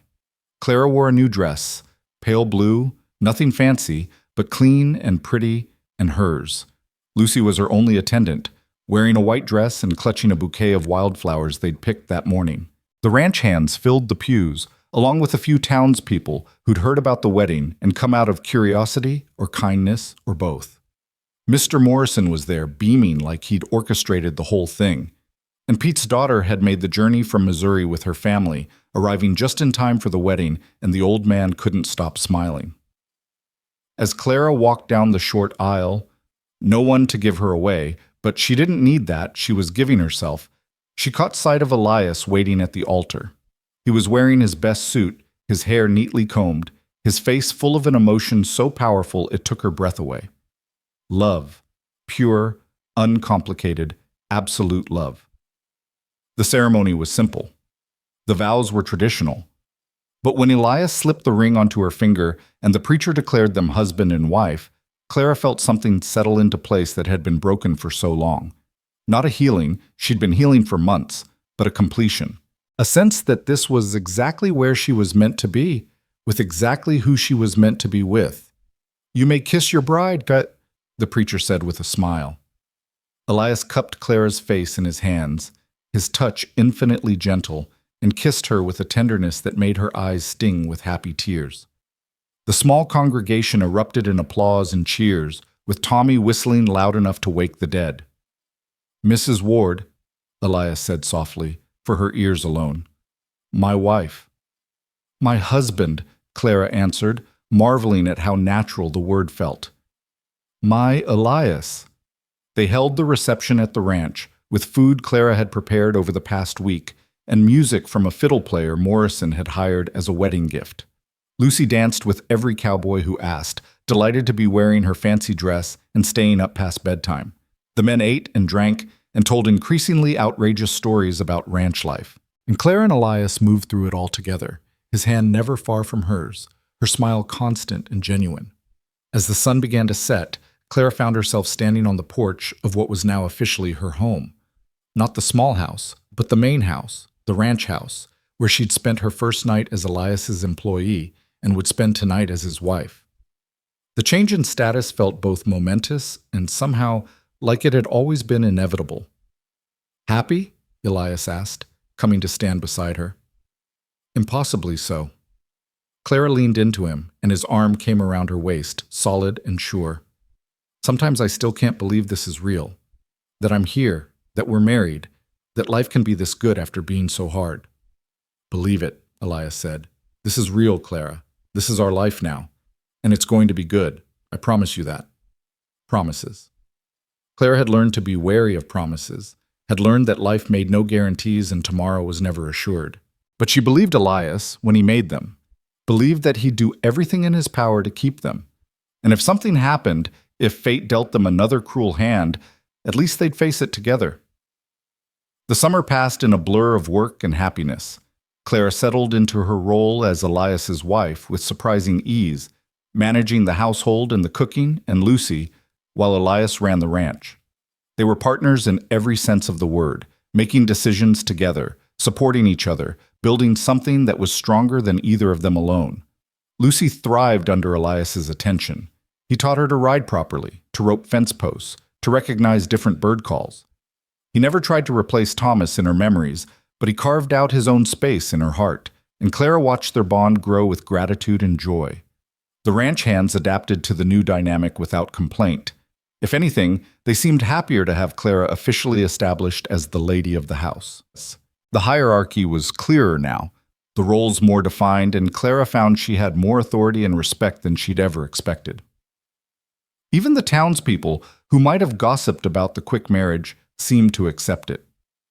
Clara suspected Morrison had something to do with that, spreading the story of how Elias had saved a desperate widow and fallen in love like something out of a fairy tale. Let them romanticize it, Clara thought. The truth was complicated and messy and full of hard edges, but the core of it was simple. She'd needed help, he'd offered it, and somehow they'd found love in the process. By September, as the first hints of fall began to color the mountains, Clara realized she was late. At first, she told herself it was stress, or the change in seasons, or any of a dozen other explanations. But when another week passed and then another, she couldn't deny the truth any longer. She was pregnant. The realization hit her one morning while she was making biscuits, her hands stilling in the flour as the certainty settled over her. A baby. She was going to have Elias's baby. Another child, a brother or sister for Lucy, a new life growing inside her. Clara sat down hard in the nearest chair, her heart racing. She'd had such a difficult time with Lucy, such a painful birth. The thought of going through that again terrified her. And what if something went wrong? What if she lost the baby? What if the pregnancy was too hard on her body, too much after everything else she'd been through? But beneath the fear, beneath the worry, there was something else. Joy. Pure, unadulterated joy at the thought of bringing Elias's child into the world, of creating something new from their love, of expanding their family in this most fundamental way. She told him that night, after Lucy was asleep, when they were sitting together on their bed in the room they now shared. Clara had planned to be calm and practical about it, to present it as just another piece of information they needed to discuss. Instead, she burst into tears the moment she opened her mouth. "Clara?" Elias was immediately alarmed, pulling her into his arms. What's wrong? What happened? I'm pregnant, she sobbed into his shoulder. I'm going to have a baby, your baby, and I'm terrified and happy, and I don't know what to feel. Elias went very still, then his arms tightened around her, and when he spoke, his voice was thick with emotion. You're sure? As sure as I can be without seeing a doctor. We'll go to town tomorrow, first thing. Get it confirmed. He pulled back to look at her, his eyes bright. Clara, this is wonderful. This is the best news I could have imagined. You're not worried? Not scared? Terrified, he admitted, but also happier than I have any right to be. We're going to have a baby, a child of our own. Lucy's going to be a big sister. Clara, this is... He seemed to run out of words and just kissed her instead, pouring all his joy and fear and love into the gesture. They went to town the next day, and the doctor confirmed what Clara already knew. She was about 2 months along, due in late April or early May. The doctor checked her over carefully, asking questions about her first pregnancy, and declared her healthy enough to carry the child safely. Of course, there are no guarantees, he warned. But you're young and strong, Mrs. Ward. No reason to think this won't go smoothly. Lucy took the news with the enthusiasm only a 6-year-old could muster. A baby! Mama, can we name it? Can I help take care of it? Will it be a boy or a girl? We'll have to wait and see, Clara said, laughing at her daughter's excitement. But yes, you can help. You'll be the best big sister. The months that followed were both harder and easier than Clara expected. The pregnancy itself was difficult. She was sick almost every morning, exhausted by afternoon, and her body ached in ways she'd forgotten. But Elias was there through all of it, holding her hair back when she was sick, rubbing her feet when they swelled, taking over more of the household work without complaint. And the ranch hands, those rough cowboys who cussed and spit and worked like dogs, treated her like she was made of glass. They insisted on doing any heavy lifting, refused to let her work too hard, and Tommy actually scolded her once for trying to carry a pot that he deemed too heavy for a lady in her condition. Winter came again, but this time Clara wasn't scared. This time she had a warm house, a full pantry, a husband who loved her, and a daughter who was thriving. The snow fell and the wind howled, but inside they were safe and warm and happy. On a cold night in February, Clara woke to Elias singing softly in the darkness. She lay still, listening to the old cowboy ballad about love and loss and new beginnings, and felt the baby move inside her as if responding to his voice. He can hear you, Clara said softly. Or she can. Good. Elias's hand found hers in the darkness. Want them to know my voice. Want them to know they're loved before they even get here. They'll know, Clara promised. How could they not? They're already the luckiest child in Colorado, and they don't even know it yet. Spring returned with its usual drama of melting snow and muddy ground and new growth bursting from earth that had seemed dead just weeks before. Clara's belly grew round and full, and by April she was so large she could barely see her feet.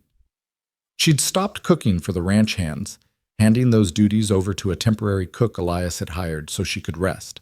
She spent her days preparing for the baby, washing tiny clothes, setting up a cradle Elias had built with his own hands. Lucy helped enthusiastically, chattering constantly about what they'd do when the baby arrived, how she'd teach it everything she knew.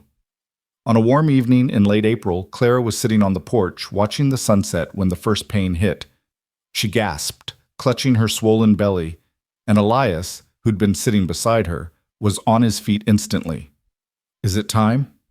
I think so. Clara breathed through the contraction, remembering this from Lucy's birth, the waves of pain that started gentle and built to something overwhelming. You should get the doctor. And Tommy. Ask Tommy to take Lucy to his sister's place in town. She doesn't need to be here for this. The next hours passed in a blur of pain and effort. The doctor arrived calm and efficient. Elias stayed with Clara, holding her hand, wiping her face with cool water, murmuring encouragement when she wanted to scream. It was harder than Lucy's birth, longer and more painful, and there were moments when Clara was sure she couldn't do it, couldn't bring this child into the world. But then she thought about winter mornings when she'd had nothing left but the will to survive. She thought about walking 7 miles through a blizzard. She thought about the scissors in her hand and the choice she'd been ready to make. She'd survived all of that. She could survive this too. Almost there, Clara, the doctor said. One more push. Give me one more." Clara bore down with everything she had left, squeezing Elias's hand hard enough to break bones, and then release. A moment of profound relief, followed immediately by the most beautiful sound in the world, a baby crying. "It's a boy," the doctor announced, holding up a squalling, red-faced infant. "A healthy boy. Congratulations, Mrs. Ward." Clara reached for her son with shaking arms, and the moment they placed him on her chest, still wet and warm and perfect, she fell completely in love all over again. He had dark hair like Elias, a strong cry, tiny fingers that gripped hers with surprising strength. "Hello, little one," Clara whispered. "Welcome to the world." Elias was crying, actually crying, as he looked down at his son. "He's perfect. Clara, he's absolutely perfect. You're perfect. I can't believe, I don't know what to say." "Say hello to your son." Clara shifted the baby slightly so Elias could see him better. "James Elias Ward, if that's all right with you." "James." Elias touched the baby's tiny hand with one finger, and James immediately grabbed hold. "Hello, James.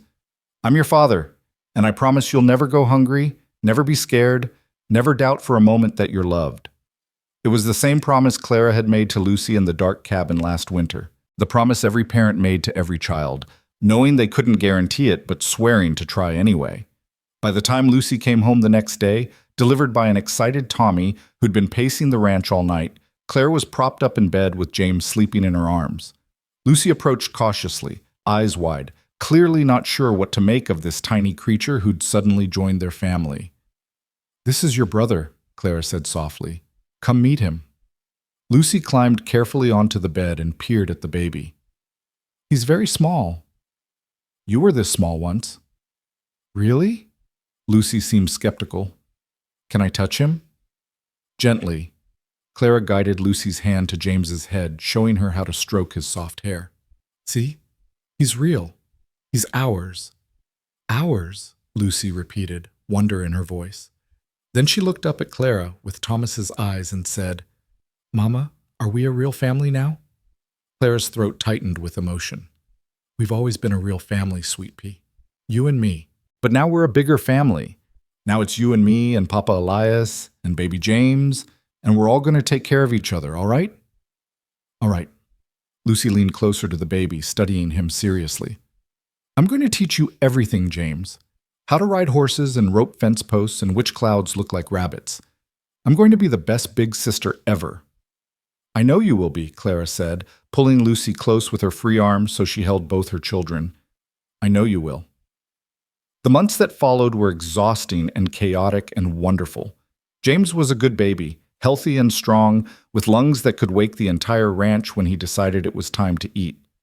Clara was tired constantly, but it was a different kind of tired than the desperate exhaustion of last winter. This was the tired of too much happiness, too much love, too much life happening all at once. Elias was a devoted father, getting up in the middle of the night to walk with James when he was fussy, changing diapers without complaint, singing the same cowboy ballads that had comforted Clara months ago. And Lucy. Lucy was everything she'd promised to be and more, a patient and loving big sister who took her responsibilities seriously. One evening in late summer, nearly a year after the day Clara had walked 7 miles through a blizzard to trade her hair for bread, she stood on the porch of the ranch house and looked out at the land stretching endlessly in all directions. The sun was setting, painting everything in gold and rose, and somewhere in the distance she could hear cattle lowing and cowboys singing and all the sounds of a ranch at day's end. Behind her, through the open door, she could hear Elias reading to Lucy while James made small baby noises from his cradle. Her family. Her home. Her life. So different from anything she could have imagined a year ago, so much better than anything she'd dared hope for. Elias appeared in the doorway, James in his arms. He's awake and wants his mama. Clara took her son, settled him against her shoulder, and leaned into Elias's side when he wrapped an arm around her.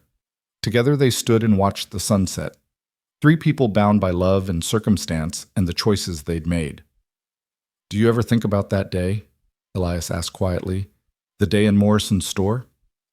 "Every day," Clara admitted.